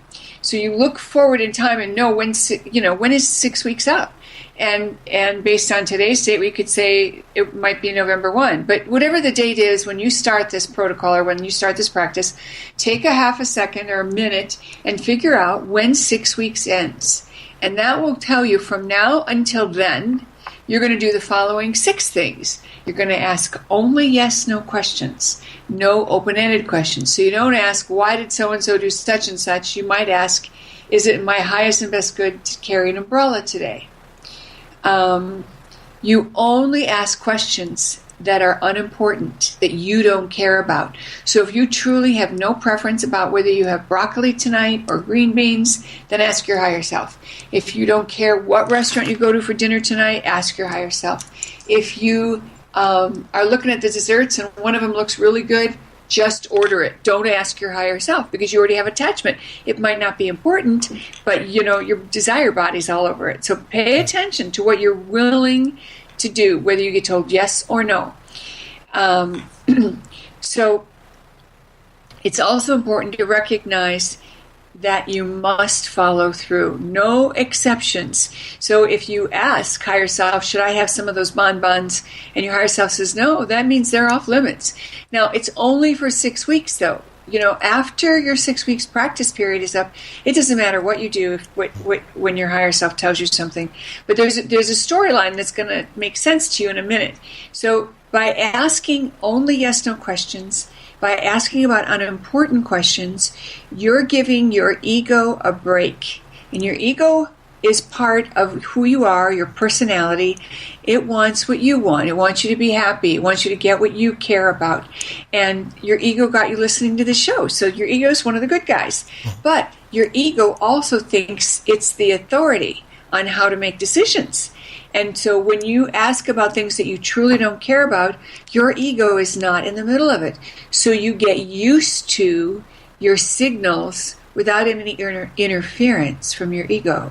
So if it's something you really care about, don't be asking your higher self during your practice period. That's off limits. And you have to be playful. You have to be willing to really play. And you're also not allowed to keep score. Now this gets funny because people think that they have to watch and see if the higher self is right. If you're doing that, you're keeping score. And I will never forget the conversation I had with an engineer who called me and said, Maureen, it's not working. And I said, well, what are you doing?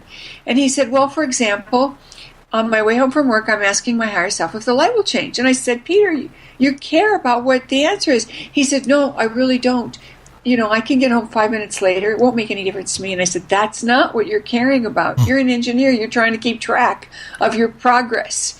And he said, well, how else will I know if my higher self is right? And I said, that's the whole point. It's a practice. When you go to the golf range with a bucket of balls, you don't pay any attention to the balls that don't go where you want. You only pay attention to the balls you care about. Or if you like to play basketball and you're sitting there with a bin full of balls and you're making, you're shooting fouls. You're shooting those foul shots, waiting, watching for the ones that go in. You don't pay any attention to the ones that don't go where you want them to. So this is play, this is practice, and this is supposed to be fun. So one day, a woman comes to class after we'd had this instruction and we'd started our process, and one of the other women's kind of looking her over. You know, women sometimes do that to each other. They kind of give each other the once over, take it in, see if I can learn anything about how to dress or how she threw that together. And the first woman noticed that this other lady was looking at her, and she said, "Don't even ask. My higher self dressed me this morning." So what happens is you have to be willing to play. You have to be willing to do stuff you wouldn't normally do. You know, and the guy who calls me and says, "Well, you know, it's not working." And I said, "Well, give me an example." And he said, "Well, I asked my higher self whether I should put my, you know, if I should put my right shoe on." And I said, "Well, you're not going to go shoeless. You don't live in Hawaii." He said, "Well, I was asking if I should put my right shoe on first or my left shoe on first." And I said, "That's a question of no consequence. That's not a real question because you're going to put on those shoes anyway. You have to ask, higher self, is it my highest and best good to wear the brown shoes or the black shoes?" And you keep asking till you get a yes. I got you. See, I would have been like that. I would have been like the guy who said, "Well, do I put on my right first or I put on my left? Or do I get out of bed or don't I get out?" And you're saying that, well, those you're going to do anyway, so those are kind of irrelevent. You actually have to ask. It's like, should I eat breakfast? Only if you're willing to skip should you be asking that question. Yeah. You don't say, "Should I?" You say, "Higher self, is it in my highest and best good?" Blah, blah, blah. And the reason is because if you just ask the question without naming your higher self, you know, your ego can jump in and surprise you and give you an answer. Gotcha. It's happened to me when I was doing my own practice period. And again, my higher self taught me this protocol to teach everyone else. So, you know, I went through it myself as a student, and when I complained to my higher self that it had told me it was okay to do something and it didn't turn out the way I wanted, my higher self said, "No, you never asked your higher self." And I said, "Sure I did." And my higher self said, "Oh no, you asked the question, but you didn't call me. You just asked the question and your lower self answered." There you go. The mess you up. I got you. Because two more things. Yep. You don't ask predictive questions. Okay. And you don't use any other form of divination during your practice period. So say from now until November 1st, you don't use pendulum or muscle testing or cards or anything like that. Yeah. Now, if you're a therapist and that's your work, then you use it for your clients, but you don't use it for your own purposes. Gotcha. And what happens over the 6 weeks is you get all kinds of wonderful confirmations after the fact. You ask your higher self about the restaurant you should go to. You keep getting no. You finally get one where you get a yes, and you show up at a place you wouldn't have normally picked, and there's somebody you've been looking for. And that kind of stuff starts happening. And that's when your ego gets it, that your higher self is going to help you win the game of life. And so it's kind of like me saying to you, I've won $12,000 in the last 6 months at the races. I won $3,000 last week. I won $5,000 the week before that. And I think I won, $8,000 before that. You want to go with me next week? Heck yeah. Of course you're going to. And you're going to bet what I bet, right? Yeah, I am. And so, I've become your new best friend in that moment. And that's what happens. The ego and your higher self become best friends because the ego gets it after the 6 weeks of practice. And why 6 weeks? Because it takes 6 weeks to get new DNA.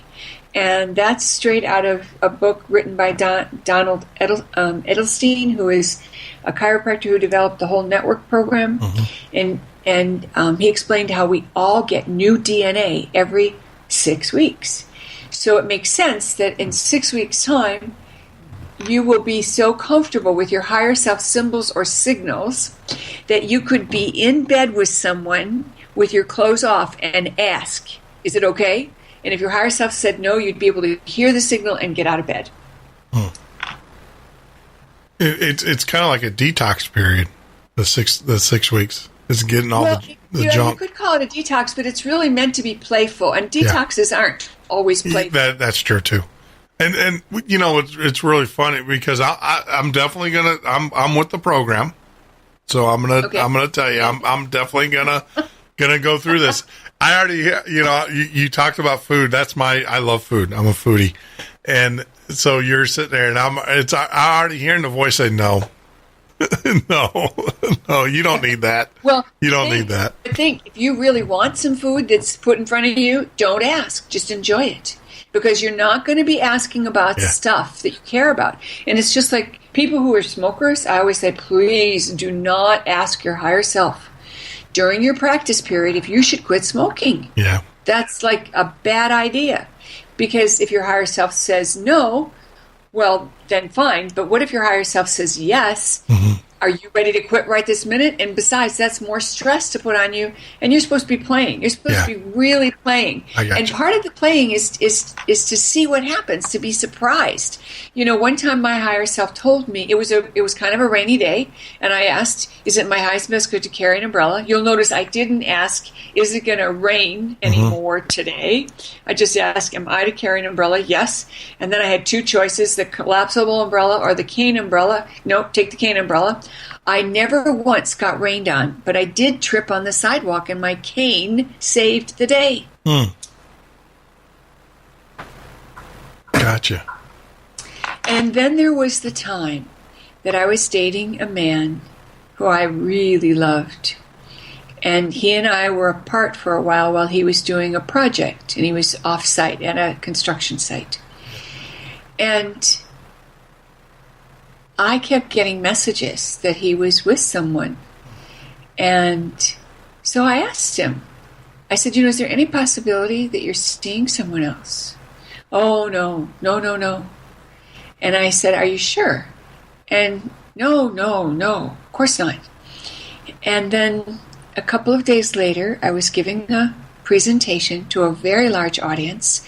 And I said, you know, I've been working with my higher self since 1994. I've been following my higher self, pretty straightforwardly ever since then. And while I'm delivering the presentation, my higher self comes in and says, no, you haven't. And now I'm having two conversations, one in my head and one with the audience. And so I'm asking my higher self, well, what are you talking about? Well, you know, that conversation you had with your sweetheart. So, you know, when I got back to the hotel from that presentation, I sent my sweetheart an email. And I said, you know I asked you, and I know what you said, and I believed you. And I believed you because I really love you, and I wanted you to be right. But this is what happened to me today. And my higher self said that my higher self was right. So it's okay, I know. And he wrote back and said, I forgot who I was dealing with.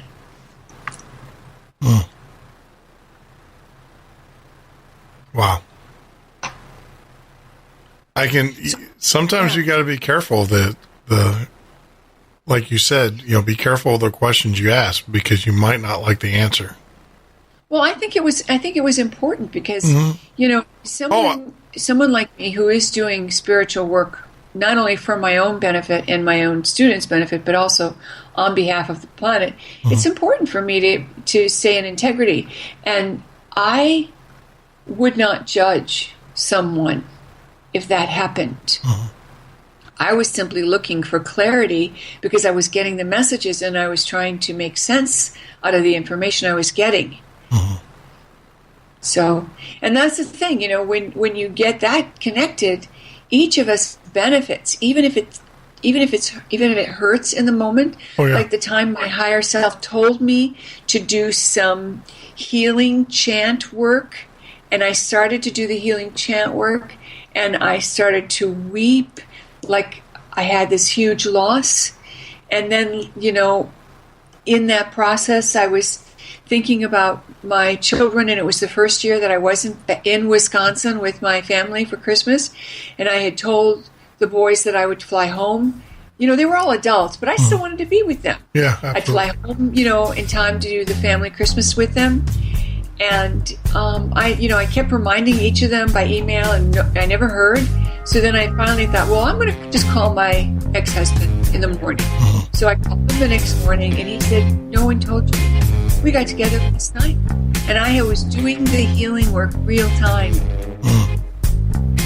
So it's tough. Yeah.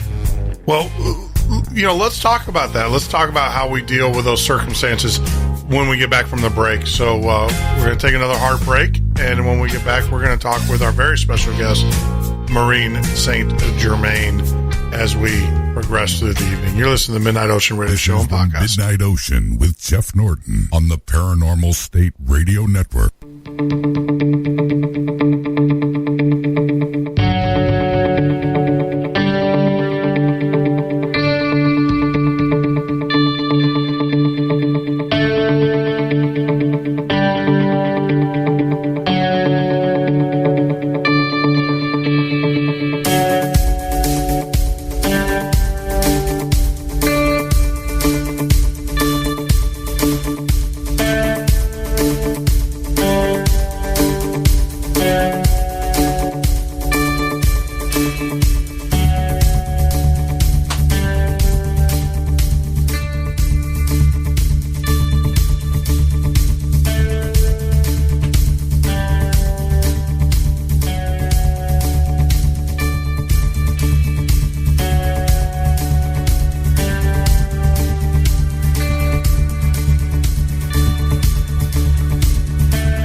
That is bizarre, but you're listening to the Midnight Ocean Radio Show and podcast.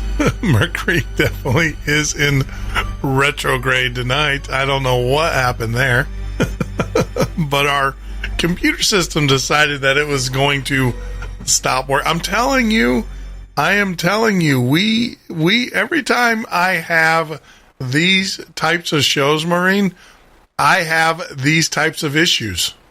It is so bizarre. I was sitting there waiting for the cues to kick in, and none of the cues kicked in. Not one of them. And this system is pretty rock solid. I mean, it's been running now for, we had our issues. That was ignorant operator, IO error, as I like to say. But this thing's been rock solid, and I was sitting there because it gives me cues in the ear to let me know when things are coming, and none of the cues came in. Here I was looking up the voice, the voice talent. And for everybody that wants to know, that is Andrew H. I don't know Andrew's last name, but he comes from voiceover.com. And so they do our voiceover work for us, and he does a phenomenal job. And we're going to have a lot more.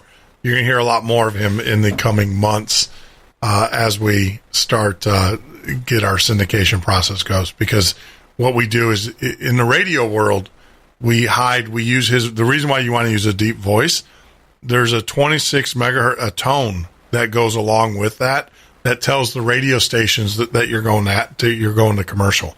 And so you want to have a deep voice so it hides that tone so people can't hear it in the radio with syndication. What a great explanation. I never knew that. Yeah, that's why when they do the breaks and stuff, that's why they do it. It's an old radio. You can hear it slightly if you know what you're listening for, but it's the way the computers talk to each other, whatever. It's the way the computers. But so I got distracted. That was really bizarre. Now I will tell you, I am doing it freeform the rest of the night. So we can talk as long as we want to with no breaks. You just tell me when you want to take a break, and we can take a break, because the whole computer system just crashed, and we only have the first 2 hours. Right now we have an AM station that refeeds us for the first 2 hours up to midnight. So where were we right before we took a break? You were sharing with us, I've always been told this. Don't ask the question unless you're willing to accept the answer. How often does that happen? And what do we do as, I'm sure you've been doing this since 96, I think you said. When you're new to this, how do you deal with those situations? Because there's some things, like you said, that's emotional stuff. When you get that voice back, do you recommend a new person? Well, first of all, we were talking about the higher self connection. Yeah. And I just want to give people a couple of points before we kind of move a little bit away from that. Sure. You can ask and ideally will be asking your higher self these unimportant questions 30 to 50 times a day on unimportant, matters that you're willing to go along with. Now, I will tell you that as you become more connected with your divine self, no one can lie to you.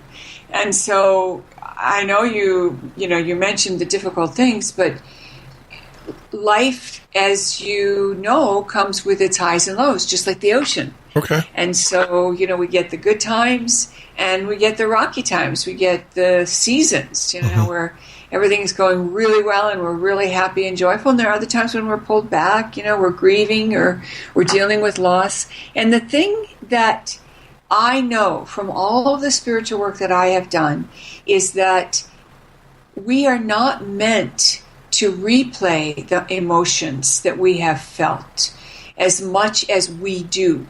So we replay, for example, our wounds, and we cry again.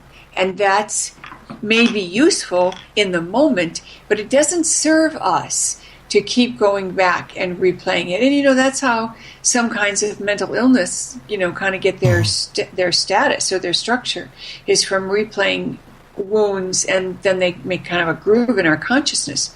So I think the emotions are important because they give us contrast. They give us the experiences that we long for, that help us feel that life is worth living.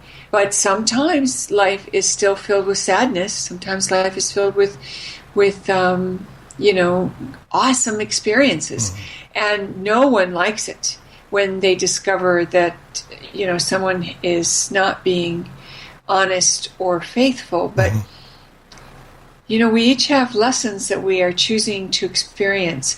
And some of us are experiencing more than our fair share because we're holding the balance for the planet. And that's okay too. So, one of the things that I began teaching people early on is once you could connect with your higher self, when you're having a really tough time and you want to know what's going on, you can ask your higher self, is this all my stuff? Or am I holding the balance for, a larger group or the planet? And this is also where the Akashic Records comes in, because a lot of times in the records, you will get information on a certain piece of experience that you had no idea of. I had a woman who studied with me and learned the Akashic Records, and one of the tools that I use is I teach people their higher self connection first, and then they are taught to go into the Akashic Records. So she asked, this is part of the protocol that I teach, is that for practice, you go into your higher self and ask a question, and then you go into the Akashic Records and ask a question. And so she was asking about her adult daughter, who was probably 35 or 36 years old. She had 3 children. All of them had moved out. All of them had trust funds from their late father. And the oldest one was still living at home. She had a new car. She still had plenty of money in her trust fund. She had a part-time job. The mom really wanted her to find her own place and move on. And when she asked the question, what's going on with my daughter, or what do I need to know about my daughter who's living with me, she was told to be loving and compassionate and patient, and her daughter just needed to be feeling safe. But when she asked in the records, the record keepers gave her a richness that she didn't get from her higher self. And that's typical, by the way. The higher self is very perfunctory and spot on, gives you good information on the spot. But then for the richness of why people do what they do, the record keepers showed her how frightened her daughter was about life and about her own experiences. And then the record keepers told her, she will always be there for you. And the way that was worded, and then she was able to see her daughter's fear and feel her daughter's fear. Well, that changed the mom. The mom changed because she had this experience.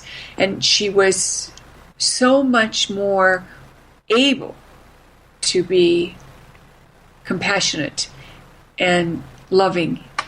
And she tells me today they're buds. They're good friends and they enjoy each other's company. Pretty amazing. That is. What the other thing, and this is intriguing. I'm changing my codex. Why, when I asked that question, when I asked you the question that started all this, the answer I got back is, we're building trust. Exactly. And that was as I'm sitting here looking at the audience straight in the eye through YouTube, I am telling you, the minute I asked you the question, the response that I got back was, Jeff, we're building trust. Yes, and this is something I like to remind people. Trust is one thing and knowing is another. And at the end of 6 weeks, you move from trust to knowing. And what's the difference between trust and knowing? If I make a date to meet you for lunch, I trust that you'll show up. That's right. I know the sun will come up tomorrow. Yeah. So what a concept to know your higher self. That is, to have that, you're absolutely right. And that's, wow. That was weird. That was a weird experience. Here we go. I got to change my lexicon. That was a very impressive experience. The fact that I answered the question, or I heard the question. So during this 6 week, it's all about building trust, like a good friend, and knowing that they're not going to lead you astray. That's cool. I'm down with that, and it is so amazing. It is so enlightening to know that, we go through life. And I can't put words on it, but you've actually helped me, and you're going to help me, because I'm going to get your books and I'm going to send you to make that next step.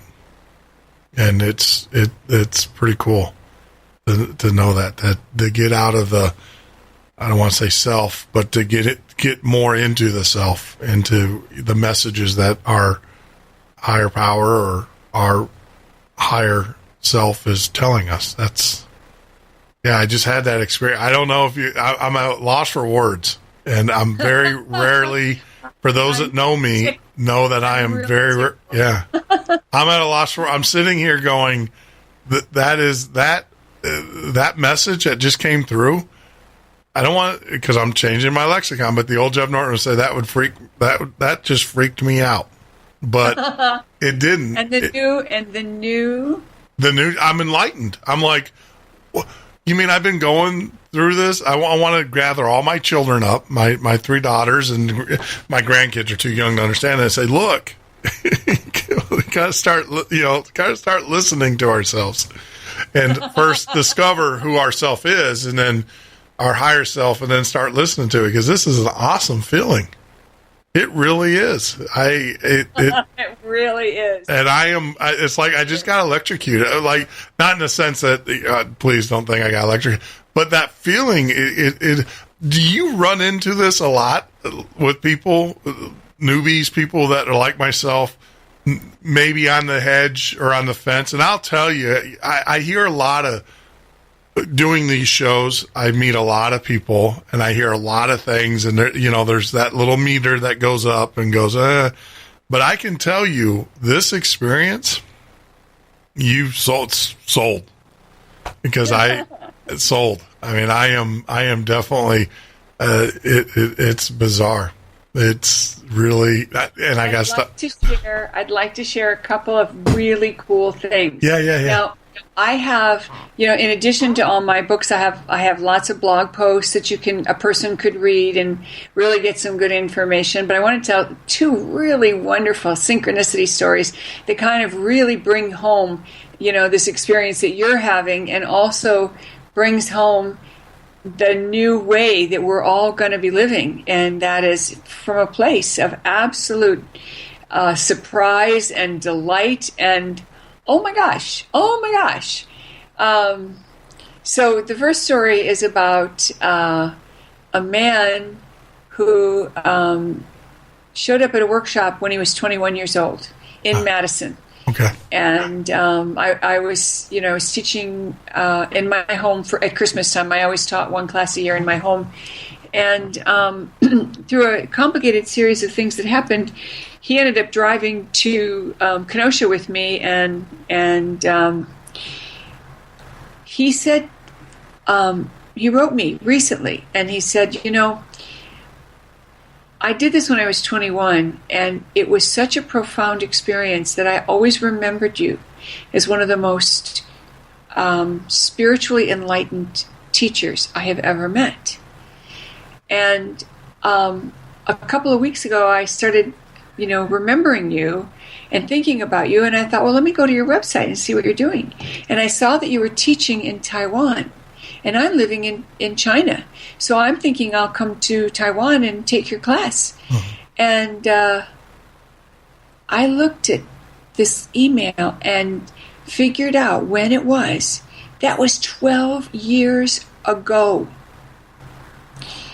So he connected with me, and, there's going to be a whole other series of the synchronicities, but to think that someone who took a class from me 12 years ago suddenly has a hit that I'm going to be in his neck of the woods, and he better show up and connect. Pretty cool. That is, yeah. And then the other, synchronicity story is a very fun, cool story about my husband and I were going to come to LA. We live in San Diego a good portion of the time. And we were going to drive to Los Angeles to the art museum here in LA to attend a concert that a friend of mine was going to be involved in. And my husband said, you know what, there's a new museum, a new modern museum that we haven't seen yet. Why don't we go there? Why don't you check in? He was very clear. He said, check in with your higher self and find out if we should go there too. As long as we're making the drive to LA, maybe we should hit 2 museums. And I said, well, that's an idea. So I wasn't crazy about, making another stop while we're doing all this driving, but I'm willing to check in. And my higher self was very enthusiastic. Oh, yeah, you need to do that. So we went there first, and I'm waiting in the line where you have to pay because there's a special exhibit that we want. There's a longer line with about 100 people. That's the free line. And then there's a third line with a lot of people who bought tickets 6 months ago before the museum opened. Yeah.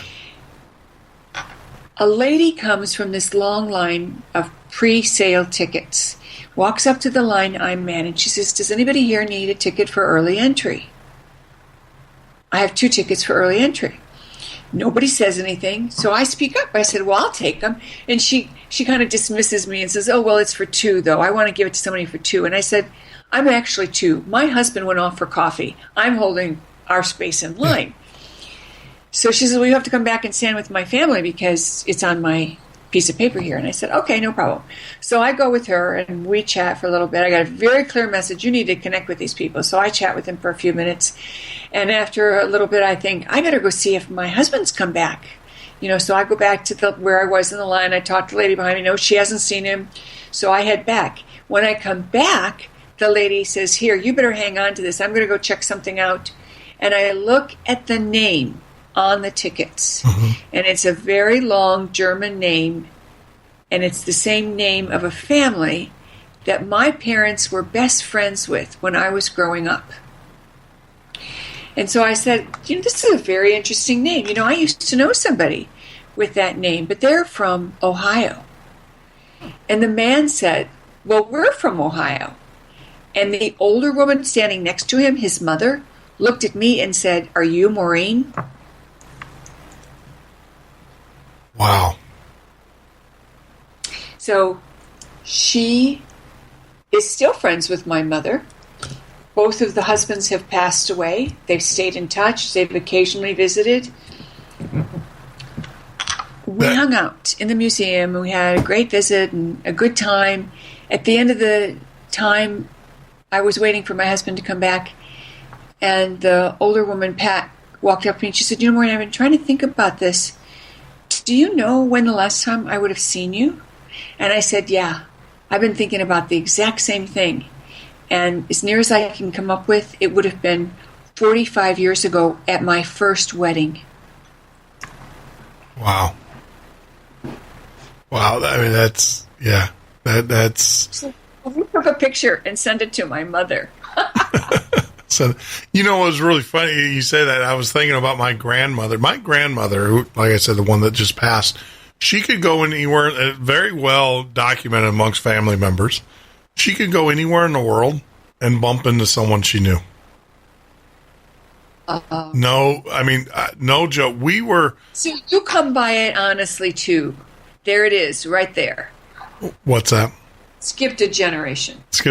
Well, it is. She would go, and stories of her in Japan, because I was born in Japan. My dad was stationed there. And stories of her going to Japan and running into people she knew in Japan. In Arizona, it was always, my grandmother always ran into someone that she knew, and it was crazy. And what's really funny is it drives. See, I never put anything on it, but Sandy, it drives her nuts because I'll walk up to a perfect stranger and start to have a conversation with them, and people don't understand. It's like, I hear that, go talk to this person. Exactly. And that's exactly what I'll go talk to him. And it's strange because it's, I got to change my lexicon. But the thing is what's bizarre about it, and I've always, because I'm one of these people, when I am like kind of by myself, I say, oh, I can't stand people. It's not that I can't stand people. I love people. I'm in the wrong business, right, if I don't like people. The problem is that most of the people, I feel drained when I'm around them. They drain me.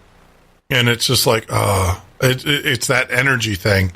And every once in a while, like I said, I'll get a voice that says, go talk to this person. And I go talk to them, and it's wild because we have something in common. May it be an interest, may it be a family member. I've had that happen where just the other day I was out at the yacht yard and my boat got sunk by the hurricane, and I'm talking to a guy who's an insurance guy, and we start talking, and I was pretty upset because I'm unfortunately I spending a lot of money I don't have at the time because my boat is damaged and I have to repair it or the yacht yard's going to condemn it. So we're going through this whole process, and out of all the circumstances where I don't want to talk to somebody at this time because I'm getting bad news, really bad news, a guy comes walking over to me, and he's like, well, what's the story of the boat? And I'm like, and then all of a sudden I heard that voice said, talk to this guy. So we start talking, and come to find out he's an insurance agent. And he's like, well, wait a minute, your insurance company, no, they're telling you wrong. They got to pay for this. And that conversation, and then it got to the point to where he was like, yeah, my wife's up in Michigan. She's and so then I started talking to him. I'm like, well, what lake is you? And come to find out, his wife is up in Higgins. Now, my mom and dad don't know the people, but his wife is at the same lake that my mom and dad are at, where they have a cabin. And so I'm texting my mom saying, do you know this family?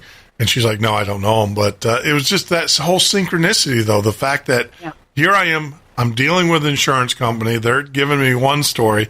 A guy walks over. He says, and out of that voice said, talk to him.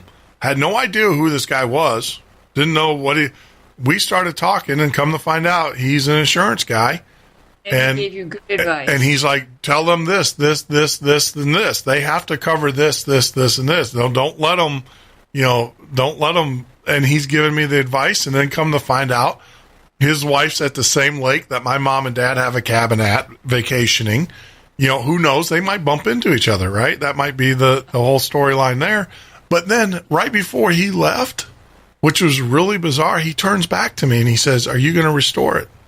I said, yeah. I said, I got to restore it. This boat means something to me. There's a history behind this boat greater than myself, out of Chicago. It came from Chicago. It was a transplant just like me. And I said, yeah, I'm going to restore it. And then he goes, when you're done with it, he said, give me a call. He said, he goes, I'll buy it from you. And I was just like, it's like, okay, which is kind of telling me, because Sandy was happy that the boat got swamped. She was hoping the insurance company was gonna try, but this guy came, and it was weird how it's not weird.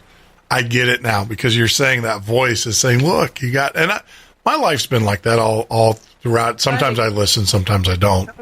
My ego, as you say, will kick in and everything. So that is incredible. Now, I do want to talk to you. We talked about higher self and how to do that. And what book?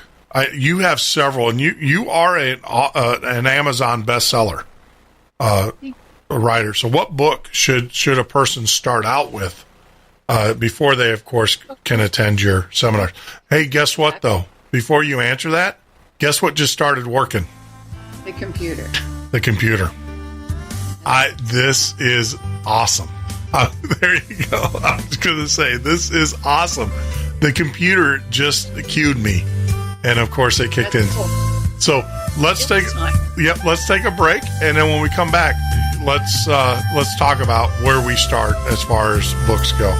So we are talking with our very special guest, Maureen St. Germain, and guys, you got to understand, I'm trying not to take over the conversation. I promise I will let Maureen speak more, but I am so happy and so amazed at our conversation.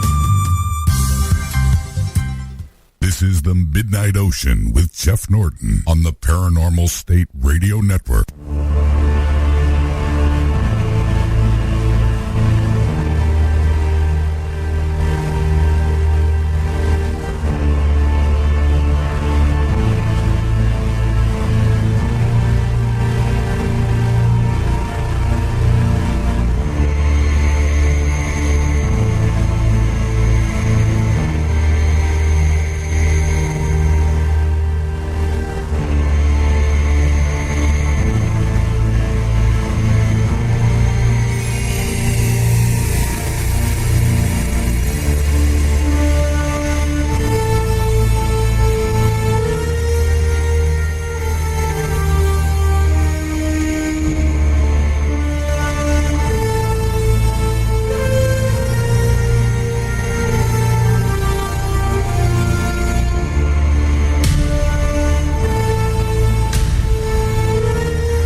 This is the Midnight Ocean with Jeff Norton on the Paranormal State Radio Network.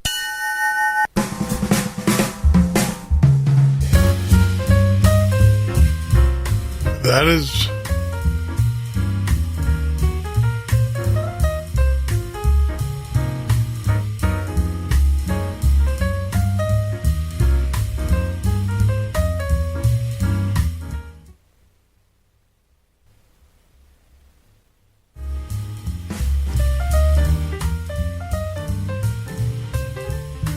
Wow, the gremlins are coming back.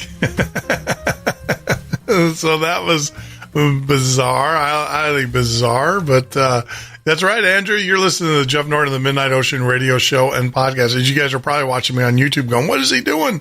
My soundboard now is deciding that it is going to act up.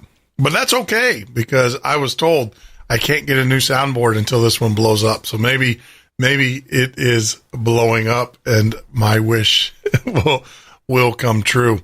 But I'm not going to talk anymore, because I think tonight's conversation is one of those pinnacle ones. And I just want to get jumped right back into it. I forget about all the promos, forget about everything. This is just incredible, this conversation that we're having with Maureen St. Germain, joining us on the Skype line. So I'm blowing all radio protocol out, and I think actually my higher self is throwing these obstacles in there, say, forget about all that stuff. Let's just talk. Let's just have this conversation. So it's the strange. It's an awesome thing, because these are the messages, right, that we need to be looking for. And I'm definitely getting them tonight. As boards are blowing up. I hear you.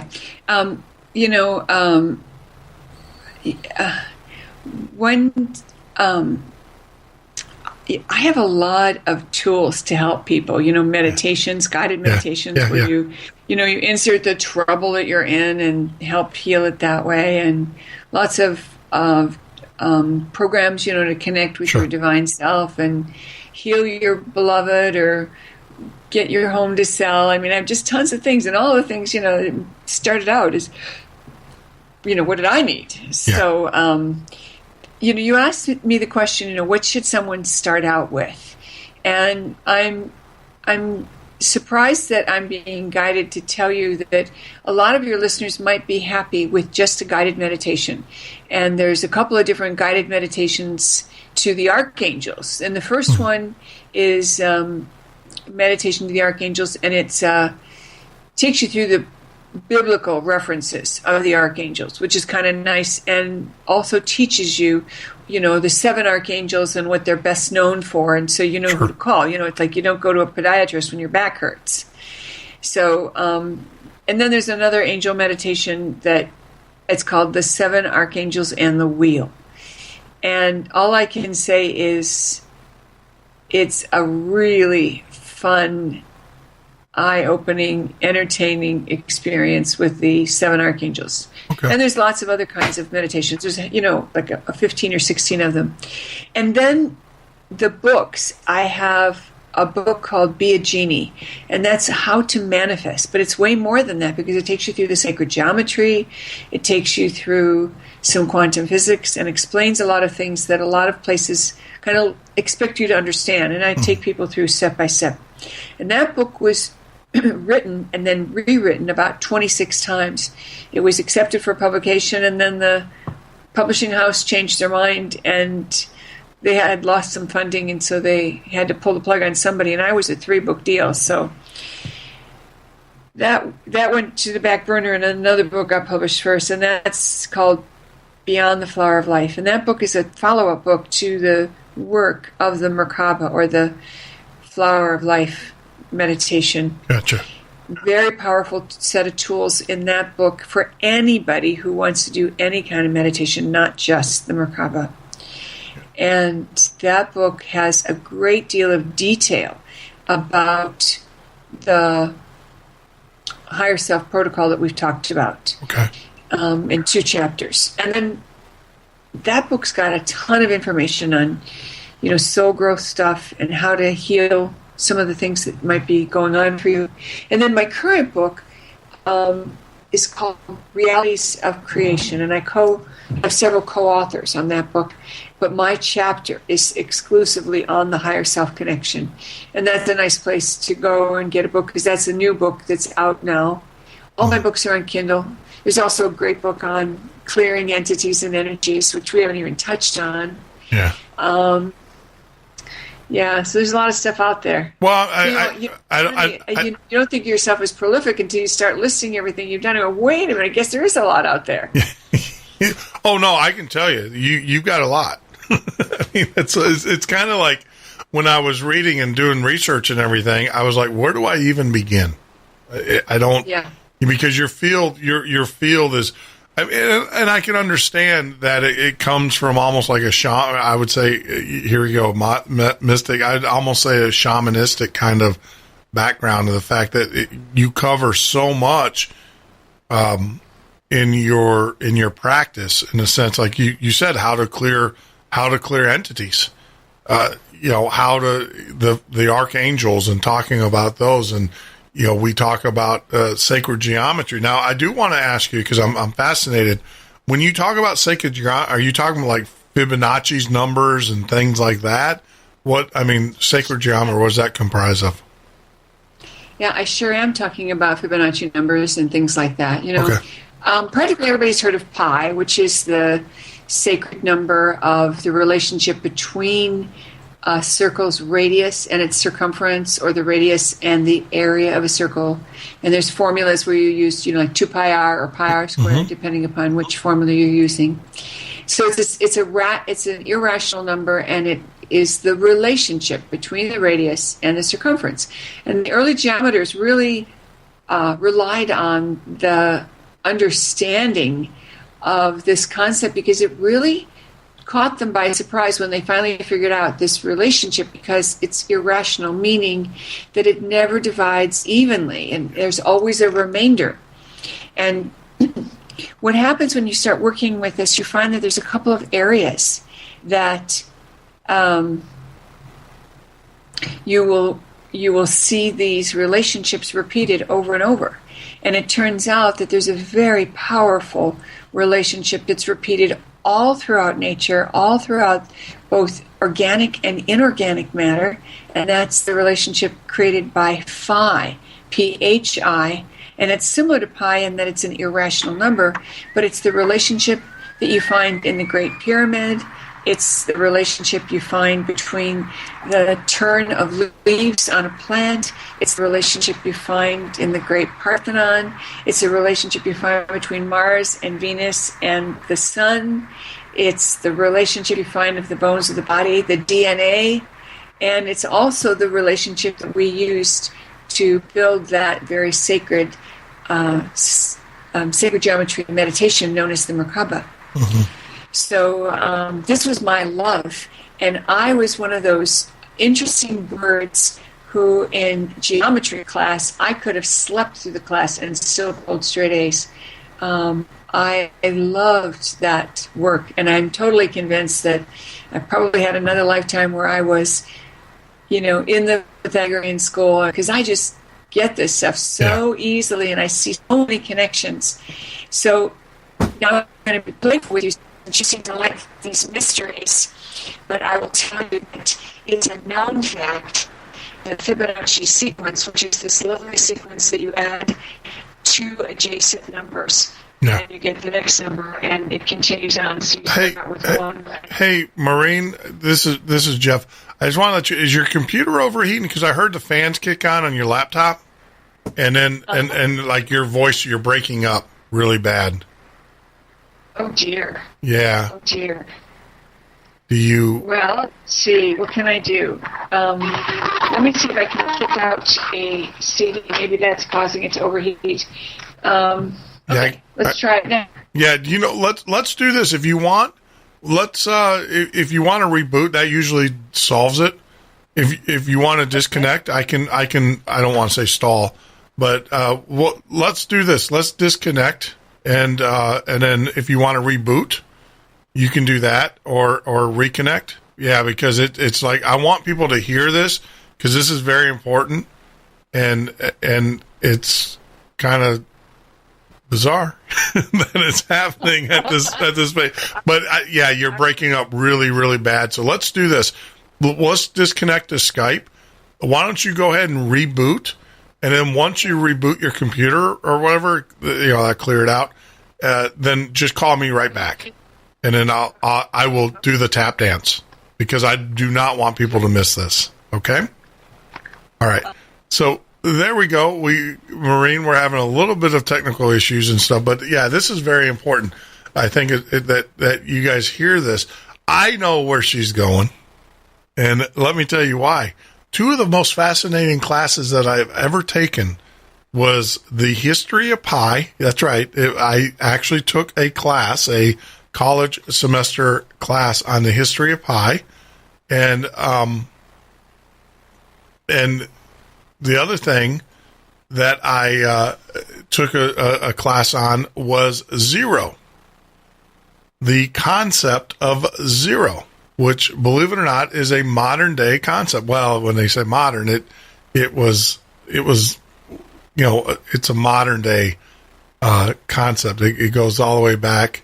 About the Greeks are the ones that created the term zero, or the concept of zero, the concept of nothing, which actually, if you think about it, revolutionized math.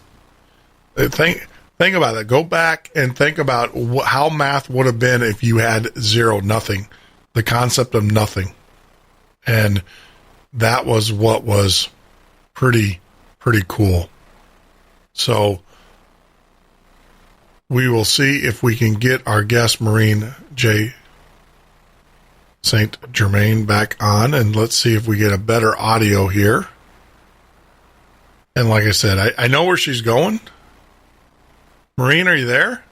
I am. It's still, yeah. Let's see. Hopefully this will work out and everything. But I definitely wanted our audience to hear this, what you were going to say, and uninterrupted. So I will shut up and let you take it back over again. Okay, so I don't want to lose people, because sometimes when we start talking about math, people kind of zone out. But so let's ask for your own angels and guides to help really get this, because it's really cool stuff once you learn it. And that is, we all know the number pi, which is that relationship between a circle and its radius, or a circle and its area. And there's another relationship known as phi, P-H-I, that is the relationship found between the DNA spiral. It's found between the length of the bones of the body. It's found in the relationship between the distance between your chin and the spot between your eyes and then your forehead. It's the relationship found between Mars, Mercury, and Venus. It's and the Sun, rather. It's the relationship found in the Great Pyramid and the Parthenon. And it's a relationship that we know scientifically we prefer that. And it's a relationship that you could think of as a rectangle, kind of like the size of a shoebox kind of rectangle, where the one edge is longer than the other. And this relationship is repeated over and over throughout nature. And it just so happens that Fibonacci sequence that you were talking about earlier, that magic number series that begins with 1, 1, 2, 3, 5, 8, and each number of the sequence is based on the addition of the two previous ones. So after 8, it's 13. After 13, it's 21. Then 34, 55, like that. And it's simply adding the two adjacent pairs to get the next number, and so on. Well, it turns out, and this is a part I wanted to throw at you, Jeff, is that you can take any two numbers and make a addition, just like I've shown you. It's called a logarithmic spiral. So you could start with 2 and 56 and add them together and get 58, and then add 56 and 58 and get 122, and keep doing that until you get to the 9th and 10th iteration, or the 9th and 10th addition. And the division between those two will also produce phi. And phi is known as the golden mean, or the golden ratio, or the golden section. And how is it possible to get it with two random numbers? Well, I named it the Phoenix sequence, and I teach you, a person, how to use that to manifest. And once you get the hang of that, it's pretty spectacular. Gotcha. And that's all in the book, Be a Genie. So if you're interested in that kind of thing, and by the way, Be a Genie is very useful, even if you don't want to do the math, because I divide it into two sections. One's all the tools and how it works, and the other one is, look, you want to dive deep and figure out, how this works? Here's your reasoning. And the number one reason why this material came through me is because I am a very logical person, and I wanted to be able to prove that manifestation was real. And so I asked for the proof that could be shared with those of us who are very logical and want proof. Mm-hmm. And the benefit of having the proof is that we then suspend disbelief. And when you can suspend disbelief, you can manifest. Mm-hmm. I get it. I definitely understand. And so, I don't know if you heard during when we were reconnecting, I actually took 2 courses, and one of them, and they were the best courses you ever. It's the history of pi and zero, and these were mathematic courses that were actually taught, and it was amazing what a whole, not a semester, but a quarter talking about pi and its mathematic, importance.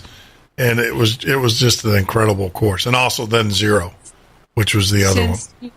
Since you like this stuff, I'll point you to a blog post I wrote about Mary Magdalene and her feast day and pi and phi.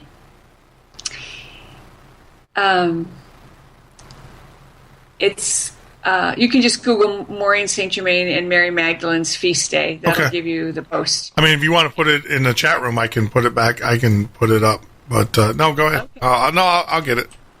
I'll find it. Yeah, you get it, because we don't want me messing with my computer.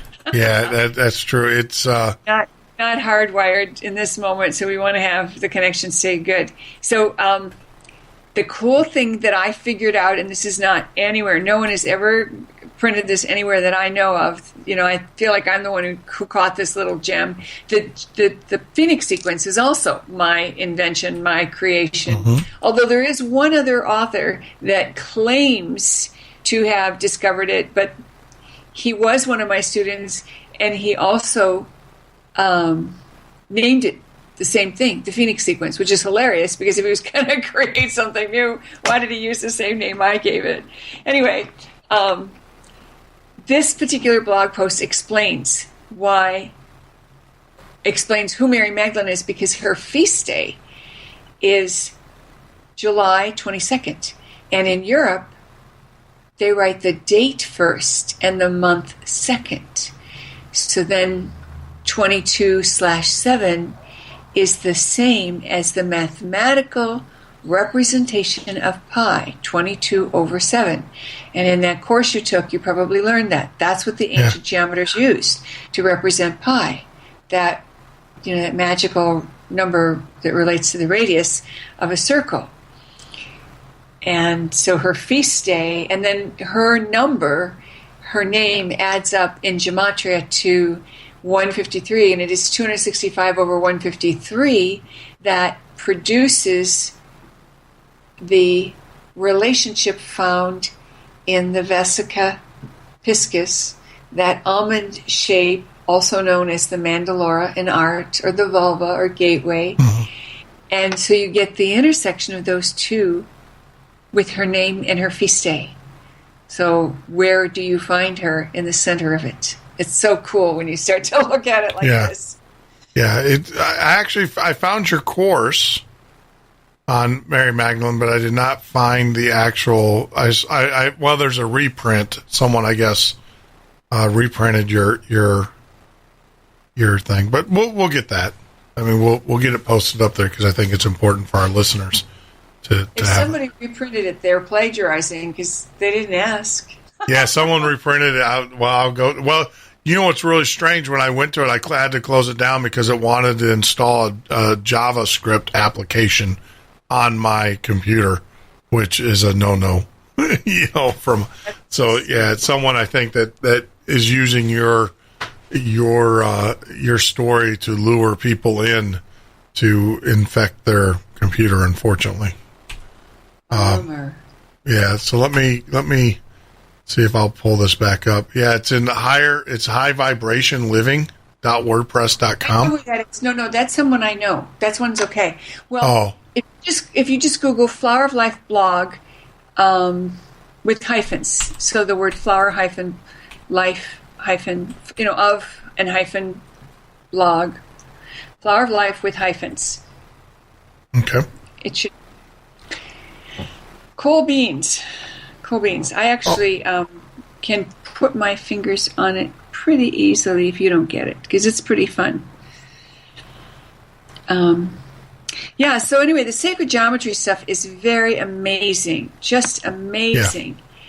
Yeah. And, we're also fortunate because, the ancients really did their homework on this, and they carried so much in their head, makes what we do mathematically and otherwise seem like child's play compared to what the ancients were able to do. It's pretty impressive. And you only have to be a listener of the show. I mean, for me to understand that, because it's, how do I say this? It is, when you look, I have Egyptologists, I have anthropologists on the show, and the first thing we talk about is that we're still trying to figure out how they did what they did. To this day, even with all of our sophistication, our computers, our mathematicians and stuff, we still can't figure how they moved the stones.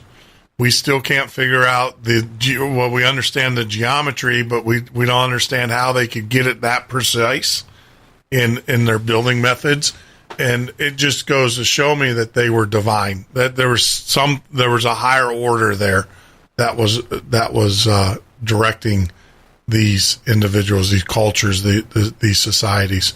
And I'm a believer. And I'm not afraid to tell people that, because explain to me how you move.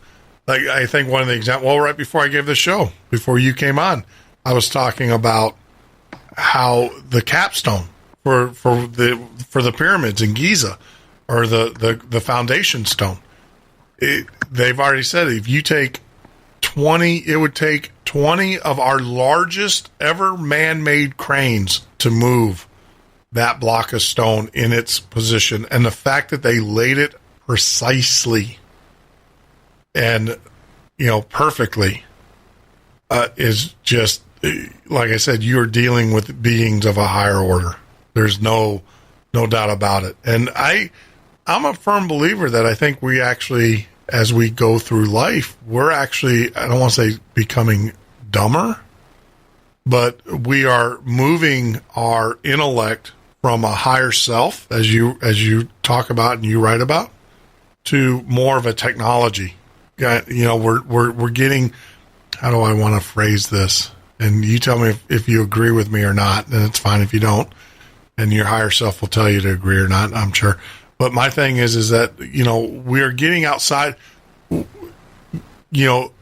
our higher selves, we have so much power and so much abilities.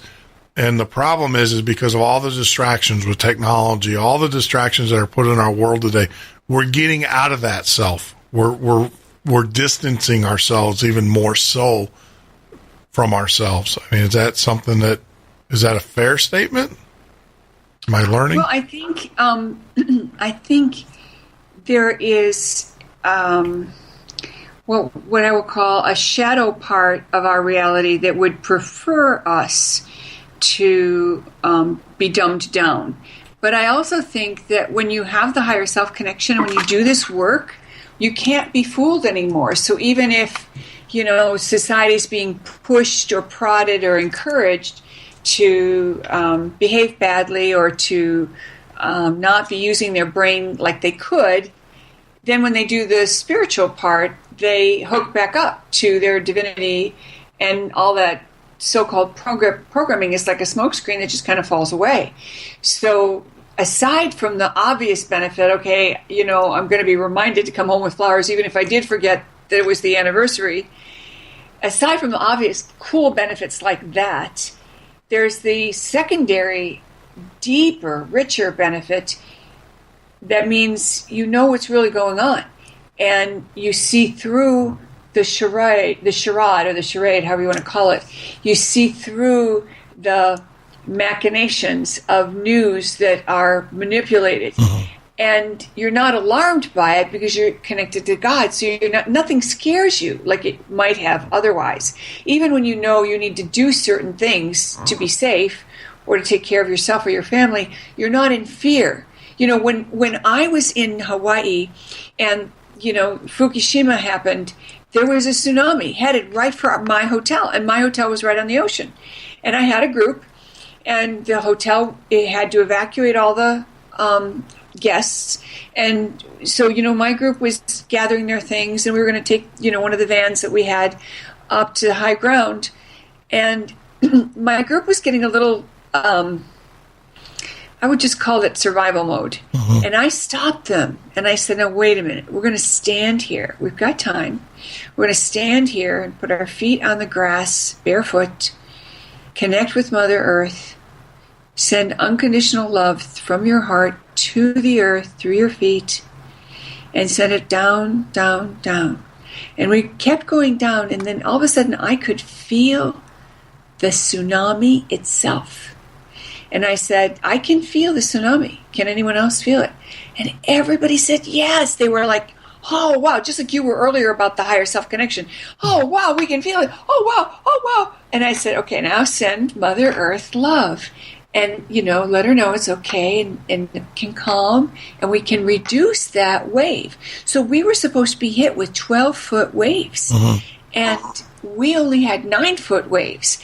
And the restaurant next door to us was destroyed. But our hotel lobby had water in it, but no damage. And I had rented a suite on the second floor, and I had my altar outside. And in the rush to pick up water and pillows and blankets, we forgot about the altar that was outside with all the crystals and everything. And I remember being in the safe space up on the hill, you know, up high in the mountains, and I'm thinking, oh man, I completely forgot about my crystals. And then I just sent a column of light and asked that the column of light stay in place and that everything would be fine. And it was as if nothing happened. When we went back, my altar was completely secure. The hotels, they were still sweeping out the hotel, but everything was in pretty good shape, even though the restaurant next door had been destroyed. Mm. Wow. See, and I know we have listeners that are going, yeah, okay, but it's okay. You believe what you want to believe, right? We believe what is. I'm a believer, so it's just I get it. I get it, and you are right of the fact that you remove when you have a higher purpose or when you're tapped into a higher purpose. Yeah, I mean you feel no fear. It's kind of like, and this might be a bad acknowledgement. It's like a soldier running towards the sound of gunfire, because they've been trained and they understand and they get it. That doesn't mean that they have hesitation, but their training and everything, that's what leads them to believe that they're going to be safe. Because why else would a person run the gunfire, right? Unless they actually believed in their safety. And the ones that don't believe in their safety, unfortunately, are the ones that probably aren't protected. I guess is the word that I want to use there. But I get it absolutely. I still couldn't find that the Mary Magdalene, but we will definitely get that article posted. Now, I do want to talk about, we did the Akashic Records. I want to, because you were talking earlier about the self, the higher self. So now, is there like a database or a knowledge that the higher self is tapped into? Obviously, he's sitting up there, or she, or whatever, sitting up there with God, but is there now this whole Akashic Records guide? So is there like a hall of records of information that's just waiting to be tapped? Yep. Well said. Okay. Yes, the Akashic Records are a place. Some say it's part of who we are, and that's probably true, but in a more linear sense, it's separate from us in the 11th dimension, and it is an energetic blueprint of the reality, not only our experiences that we are physically experiencing, but the road not taken, the experiences we think we chose otherwise, and our possible futures. There's a lot of data there. And it's a way to tap into understanding why things are the way they are, and it's a way to get our arms around the human condition. You know, when people go through trauma or hard times or sadness, and then they have a need for a solution of some sort, going into the Akashic Records is very, very powerful. Also, going into the Akashic Records often validates what you already know or what you've hinted at. Like, I had a client yesterday, and in the opening remarks, his guides said, you need to go ahead and take action on that thing you were thinking about doing. And they're very emphatic. And I have no idea what they're talking about. So then when it's time for questions, he says, well, what were they talking about? And I said, I have no idea. Is there something you were thinking about doing that you decided not to do? And he said, no. And I said, well, I don't know. And then later, as the reading unfolds, he says, I was thinking about doing such and such. Was that what they were talking about? And the answer was yes. So sometimes you don't even know what you are being told until you put it together. Other times when I've been in the records, I've been given such interesting information that, there's just no way I could know this. For example, there is a storyline with a client who, the minute I opened up her records in opening remarks, I said to her, now you don't have to be afraid when you get on your boat. You don't have to struggle to make sure your life vest is on. You're fine. You're going to be fine. You're okay. And she said, how did you know I had a boat? And I'm thinking, I didn't know you had a boat, And so at the end, she says, I don't believe in reincarnation, but if I did, I want to know how I died in the past life. And the record keeper said, well, you drowned. And she went, ugh. But in that moment, she cleared all the fear because it was her. She was attracted to be near the water. She was attracted to be in a boat, even though she was terrified to be in the boat because she had drowned in a previous life. Wow. I actually had a guest on last week. Well, no, it was this week that said that you talk about like past lives and everything. One of the things that they said is that there is an infinite amount of wisdom because all of your lives have lived all of the universes and all of the dimensions. And the problem is that we just don't know how to tap into those. And so there's an infinite amount of knowledge there that if we just learned how to tap into that knowledge, into those past lives, into those, in multiple universes. And it's funny because that's kind of what I'm thinking here is that like the records, the whole, it's kind of like the fact that if you think about it, if you had infinite lives and across infinite dimensions, different planes, you would have unlimited knowledge to everything. And it's, now that you bring that up, it made me think about, when he made that statement, when we were talking, I didn't brush through it. I heard it, but it just kind of went boom. And now I'm like, oh, now I get it. I understand. It is really, I'm changing my lexicon here. It is really cool on how these conversations that I have build upon each other. Even though, the only thing I take issue with is I don't believe that the number is infinite.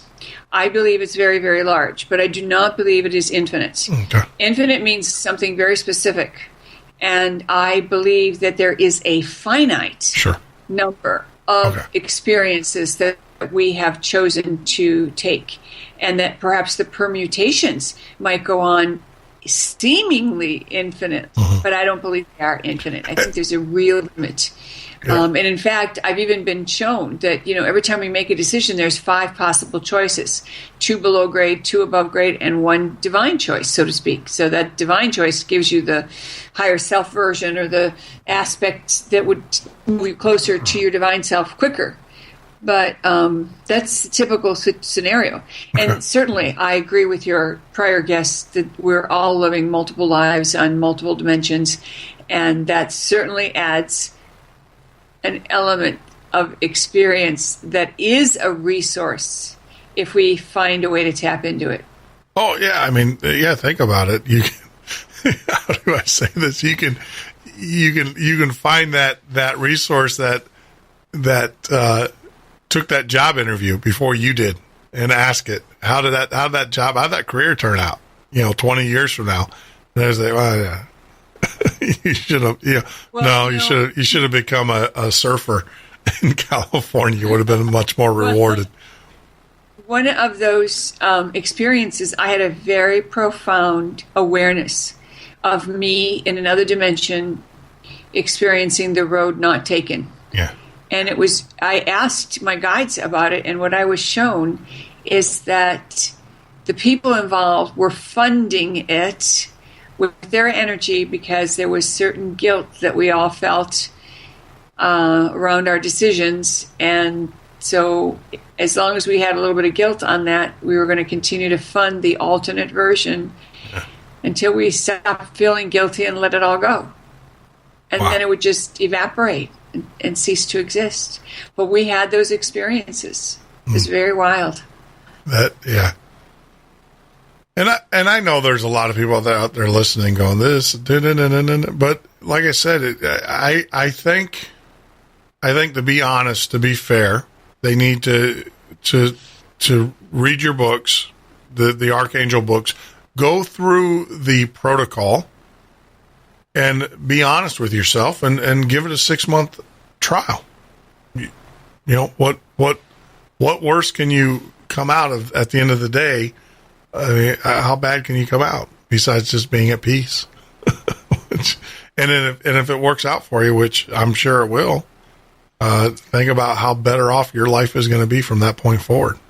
Exactly. You don't even have to believe me. You don't even have to believe it's real. Just give it a shot. Just give it a shot. What's 6 months? I mean, you watch football for 6 months. I mean, you do. I mean, and it's not like you're asking them to devote their whole life to it. I mean, you're saying that you start out. So today I start out in the protocol, and the first thing I do is, envision, get my words, and go through that, meditate, and then throughout the day you ask just you ask questions that are non-relevant, but questions, and you just follow that path. And you ask questions about stuff you don't care about. Yeah. And then whatever the direction is, you take it. You do it. And one of the things, just to avoid confusion, if you ever get in a situation where you ask a question, you don't get an answer, you ask it again, you don't get an answer, then just make a decision. Yeah. Don't beat yourself up, and then don't do this second guessing. Like, I asked my higher self, should I wear this jacket? And I put it on. I didn't like how I looked. Too late. You got to wear it. Yeah, you wear it. And the key to that, the key to that whole thing is don't ask yourself a question that you don't want the answer to. Yeah, it's like pulling cards until you get the one you want. Yeah. We can't do that. Yeah, yeah. So no, give it a shot for 6 months, see how it works. I mean, I actually think the whole exercise, though, is like you said, it's a trust building exercise. You're starting to learn to trust your higher self. And you're telling your ego to sit on the bench for a little while, which, I get it. I get it. And everything. And I am very and I know you're probably saying, slow down, grasshopper, but I'm definitely interested in the records, because that always, I envision just this hall of learnedness. And it's just, how do I say? I'm going to share with you a dream that I had a dream expert on here.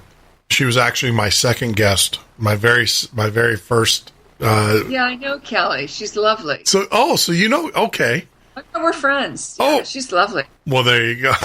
So there you go. But I told her of a story that when I always had a dream that I was sitting on it was like Mount Olympus. And I don't know, that's just the term that I'm going to give it, because that people can visualize this with the old Parthenon or whatever around. It was like in a circle. And there was 3 individuals there. And the three individuals, one of them was a guy in a hood that you never saw his face, never saw any flesh, nothing. He was just in a hood. And then, unfortunately, you had I would call it a businessman, a person who was a businessman, and then another person who was I would say a prostitute. And they were kind of redeemed. I want to say redeemed. And it seems like this gentleman, the third person that oversaw them, was an individual who was there to make sure, kind of like their warden, to make sure that their advice that they gave me as a young man was the right advice. And many times I wouldn't listen to them. Now, is that an apparition of my higher self? Was that my way of communicating with my visually at a young age, at a younger age? Because I used to have these when I was younger, and I'm talking when I was in high school. I would say that those are all versions of you. Mm-hmm. And the guy with the hood, he was the guy who, I'll use the word, was a black magician. So he, anybody who has a hood on and you can't see their face, they are, they're on the dark side. I mean, it's like Darth Vader kind of energy. You just look at that and say they've chosen that path. And I want to say that that's just a choice. It's a path. It's okay. We're not judging it here. We're just looking at it. And then the second one was probably you as the businessman, and the third one, you as the experimenter and the, pushing the envelope of life. Oh. And then that overseer is maybe your higher self, that guy who's kind of like watching it all and weaving it all together into a body of knowledge. Because if you had those experiences, when you do something that hurts people, and those of us who've been married more than once, we can honestly say, yeah, we probably hurt our first husband or our first wife, and we regret some of the stupid stuff we did. Yeah, I include myself in that. At the same time, that gives me wisdom second time around, so that I don't repeat those mistakes. Now I could, and that's what some people do until they get their act together. But for me personally, I deeply regretted the end of my first marriage because I really loved my husband and he was a good man, and he really loved me and he knew I was a good woman. But we hit a crossroads and we couldn't go past it. Yeah.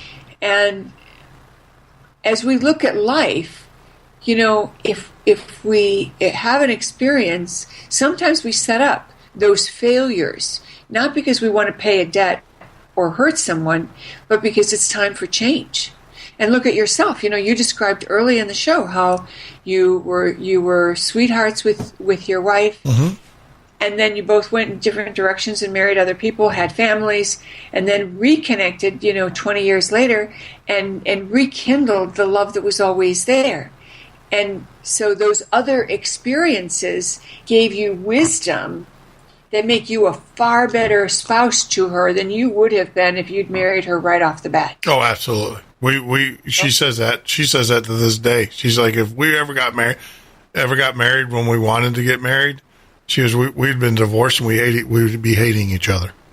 Right. Yeah. And, I feel that way about my husband. I don't think, if I had met him when I was younger, I don't think it would have worked. And he knows it wouldn't work for him. He even says he was very selfish and self-absorbed, Yeah. So we change and we evolve. And so those experiences sometimes are catalysts.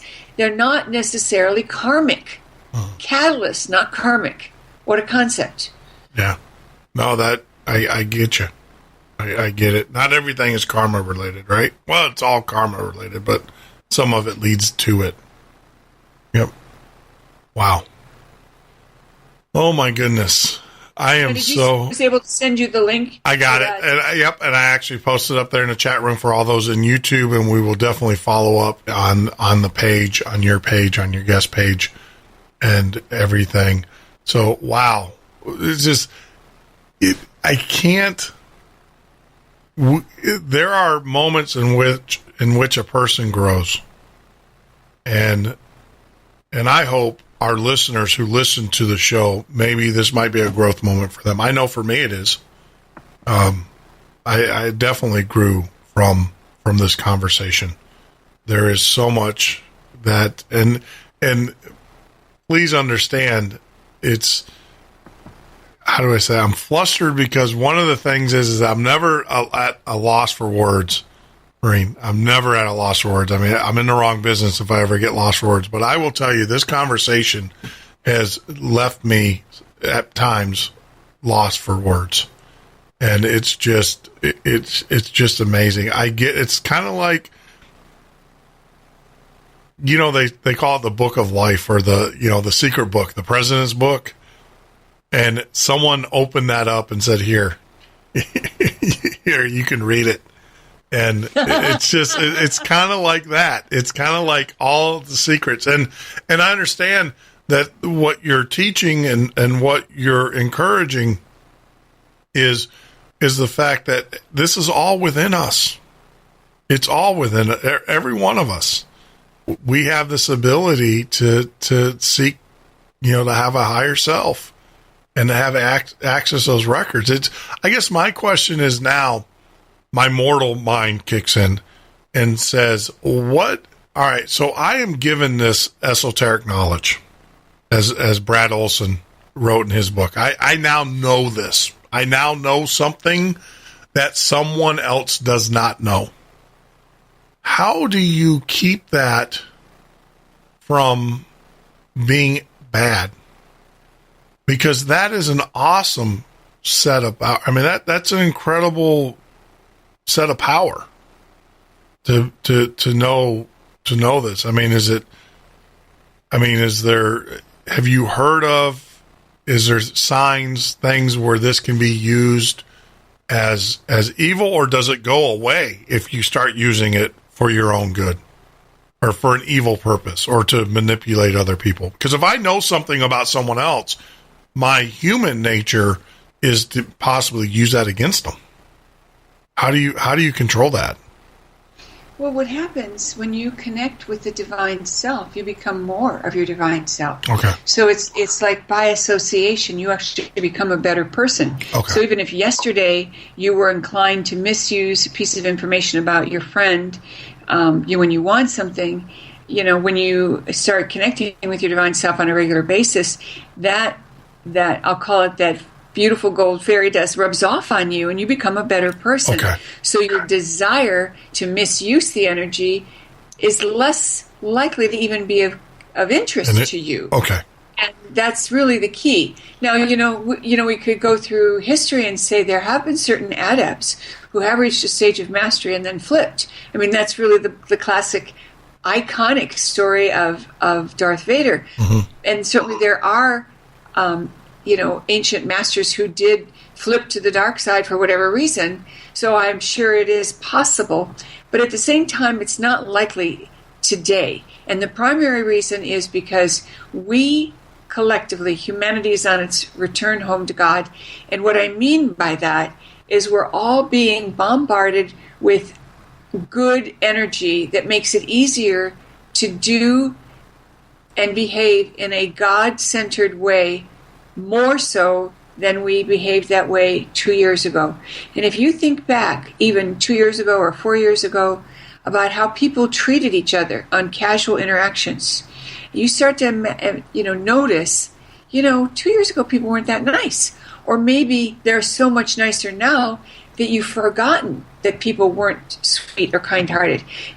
Now, the more you're plugged in to the divine self, the more you can see that contrast, and then you release it once you notice it. Other people wake up and they don't know that the world has changed. They just show up for the new version, and they're fully present, but they don't remember even that. The classic example would be a relative that makes fun of your interest in astrology, let's say, and they've done it for years. Every time you show up for Thanksgiving, they're always making some crack about, she's an Aquarius, she thinks she blah, blah, blah. And then one day, out of the blue, that same relative calls you and says, I met somebody and they're Gemini and I'm not quite sure how to deal with this situation. What do you think? And they ask it like they're asking about a recipe. And you get off the phone and you think to yourself, that's really wild. They used to make fun of it. And they won't even know that they've changed. Yeah. So everything's changing for the better. I see that. Actually in the show that we do here, and with relatives who now contact me and ask me, and it's like, well, I never knew that. I never knew that you were, and then we have a great conversation afterwards, and because they would never divulge that, or they would, oh, you're crazy, that's insane, that's crazy talk, and everything, and now you're absolutely right. Now I have very deep and meaningful conversations with these people, and it's funny because it's almost like you're not connected to them, or you felt you prior to this, this disclosure, you feel completely disconnected from them because there's no common interest. Now that they opened up to you, it's like a whole conversation comes up, and now you're connected with them in a unique, very unique way. I can see that. It's quite lovely and quite wonderful. And you might be the only one that notices that they've changed. Yeah. That's the cool thing. So, and that's, going back to your question, why wouldn't I misuse it?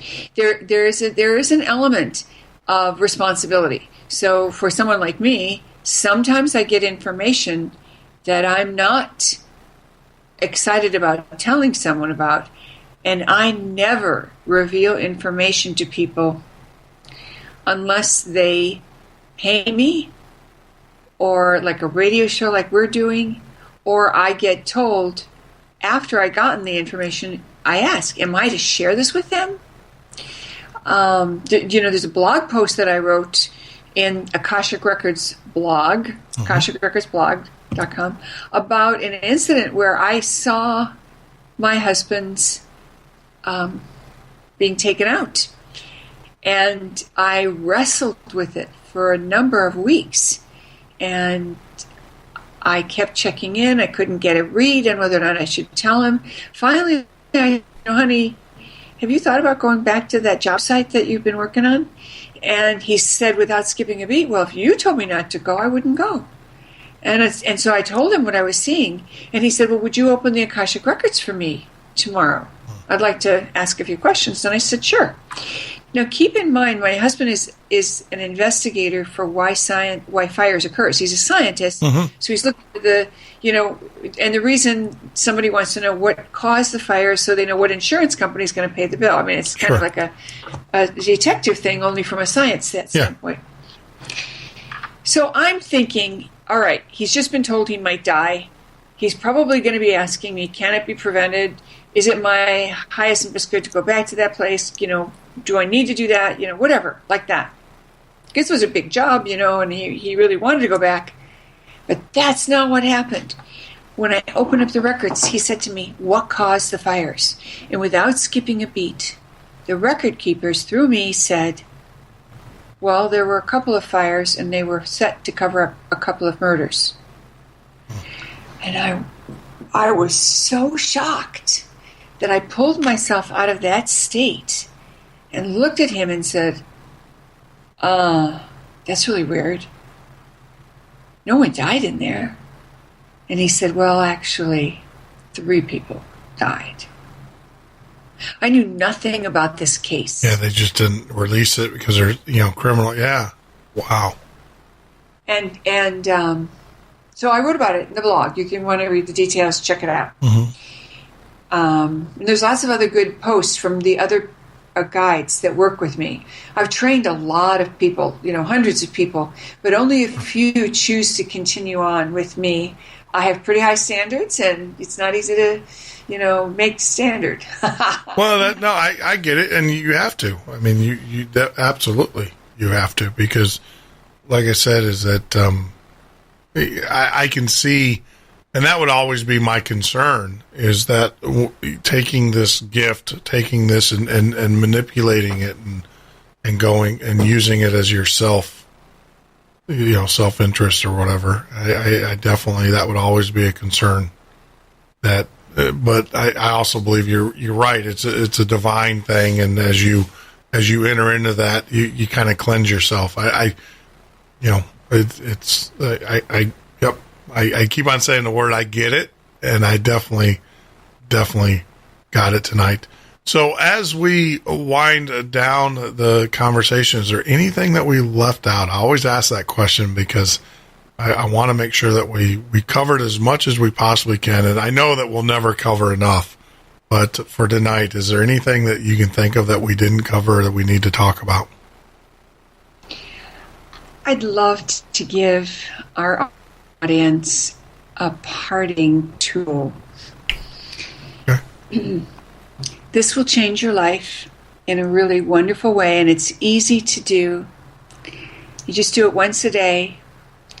Dear God, show me how much I'm loved. That changes how you feel about yourself, and it changes how people treat you. And I'm asking for a day of heaven on earth for me and everyone I come in contact with. That's a beautiful prayer. Thank you. That is, yes. Wow. And you don't even have to believe in it.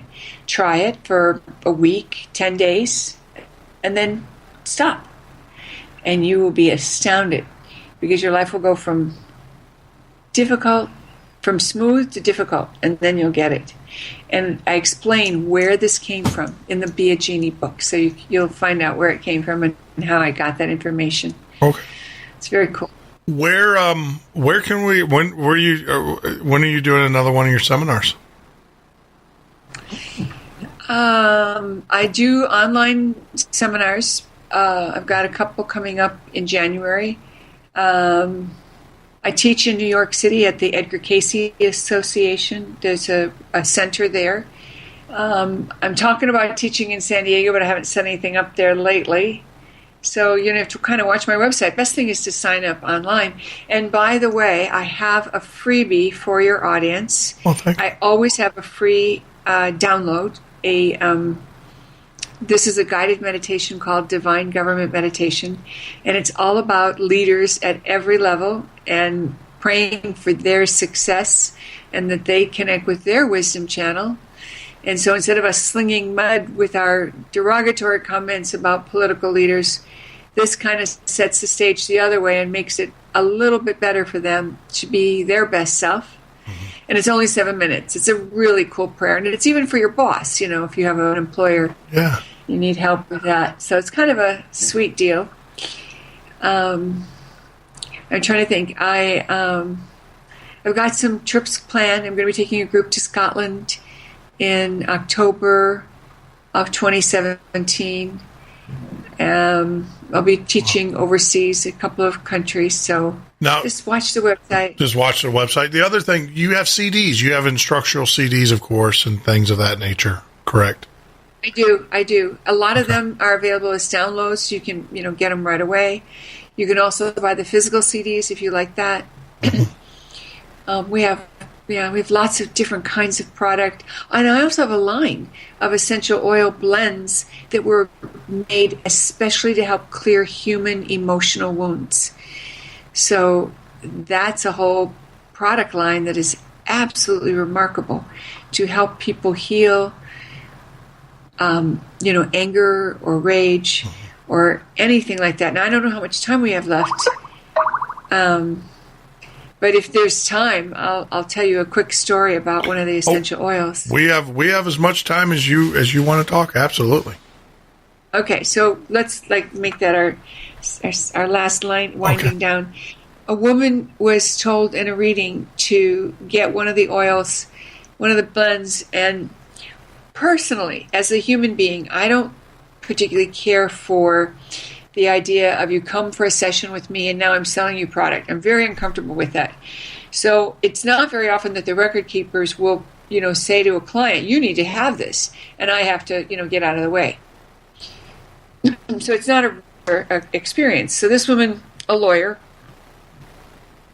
in Manhattan, was told to get a particular blend, and the blend was to clear loss and to clear her drama around losses. And she is getting ready to leave, and she said, I don't even believe in the power of essential oil. And I said, well, it makes no difference to me. I really don't care if you buy it or not. I'm not pushing it, Yeah. And she said, well, maybe I'll get it. And I said, well, whatever you want. I do have a bottle here you could buy if you want. So she bought the bottle. She gets on the bus, city bus, and she decides to open it while she's on the bus. She puts it on, and the guy sitting in front of her turns around. And he said, thank you. I don't know what you just did, but I know you really helped me. Wow. So the oils are very powerful. Very, very powerful. Wow. And these are all, I'm actually on your website there for the oils. How many oils are there? How many different oils? 24. 24 different oils. And obviously you have them made. Yes. Okay. The story behind that is one of my staff members who was on her second career, really worked in law and now had gotten her master's degree in health with a specialty in aromatherapy. She had really evolved her spiritual work to a very high level, and working with me, I'd given her a lot of support to that end, and she started getting messages from Mary Magdalene, and I felt that the oils were coming directly from Mary Magdalene herself, and the blends were formulas that she was being given in the dream time, and she'd wake up with them, just like you woke up with that instruction when we went to Florida. Yeah. She woke up with formulas, and the formulas were unusual. They broke some of the standard rules of blending, so she knew she wasn't coming up with them because she knew better. Yeah, I'm reading some of the blends here, and it's like, how would you ever think about putting that together? Yeah. And so it's wow. It's like all good dinner dates without the dinner, of course. But tonight, I hate for it to end, but they all have to end. I mean, that makes them memorable, and that makes you appreciate the time that we've spent together so much more. But I don't want it to end, but it's got to.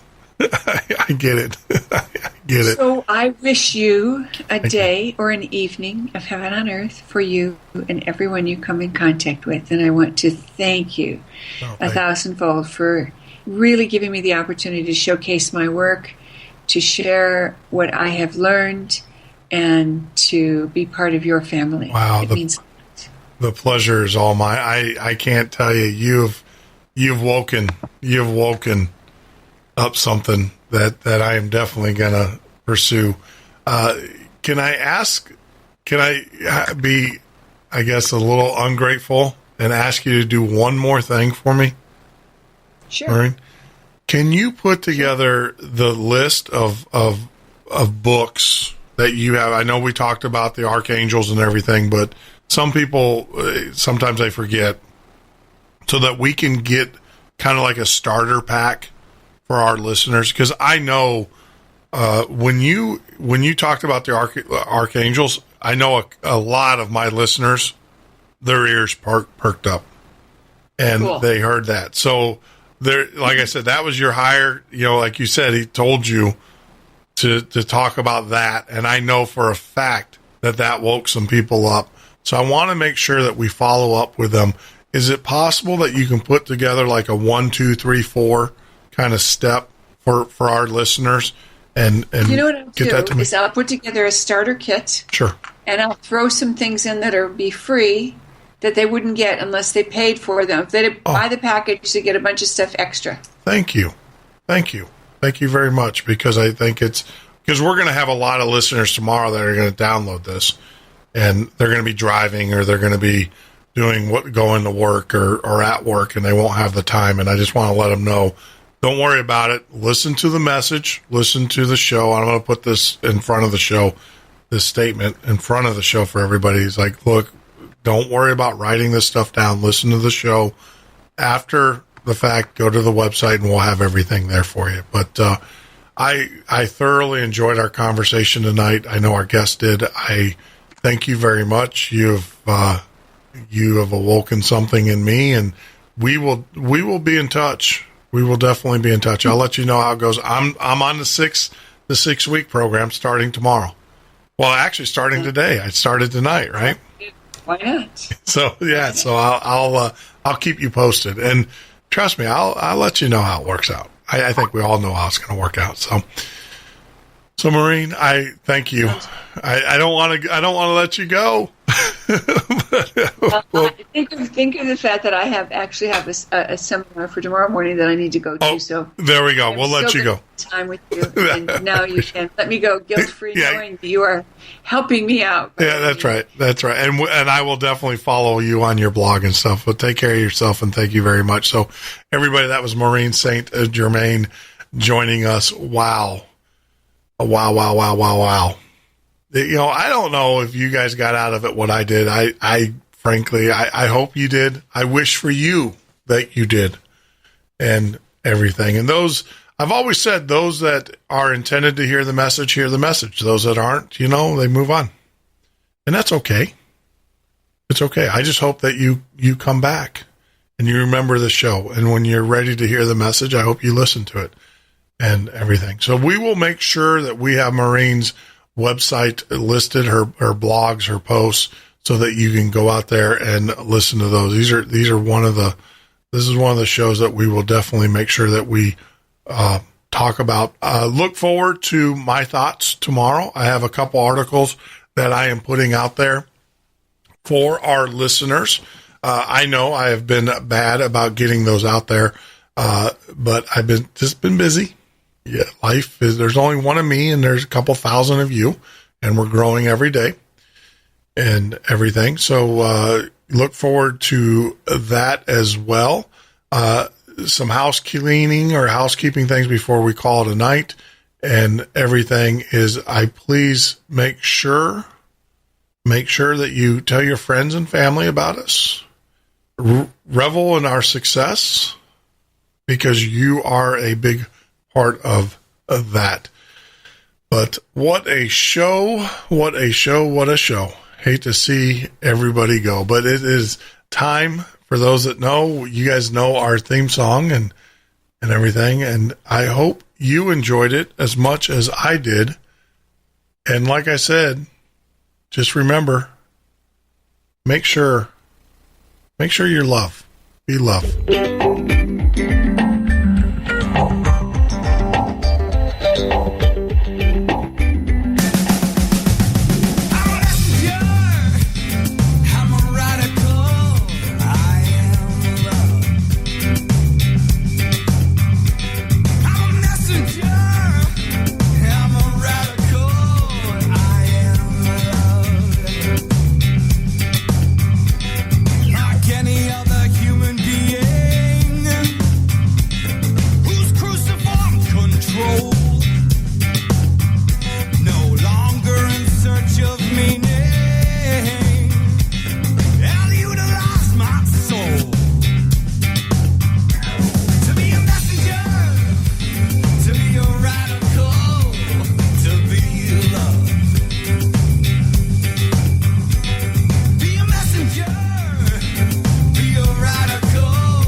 It's what you do. It's what you do. It's what what you do. What you doing now?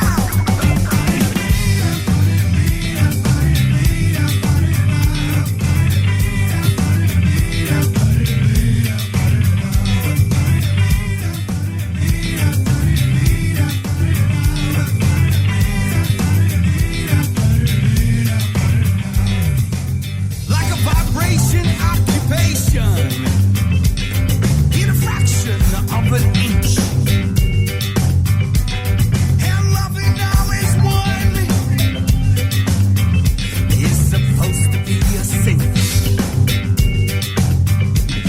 Be a messenger, be a radical, be love.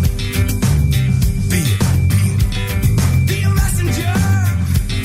Be a radical, be love, be love, be a messenger, be a radical, be love, be love, be a messenger, be a radical, love, be a messenger, be a radical.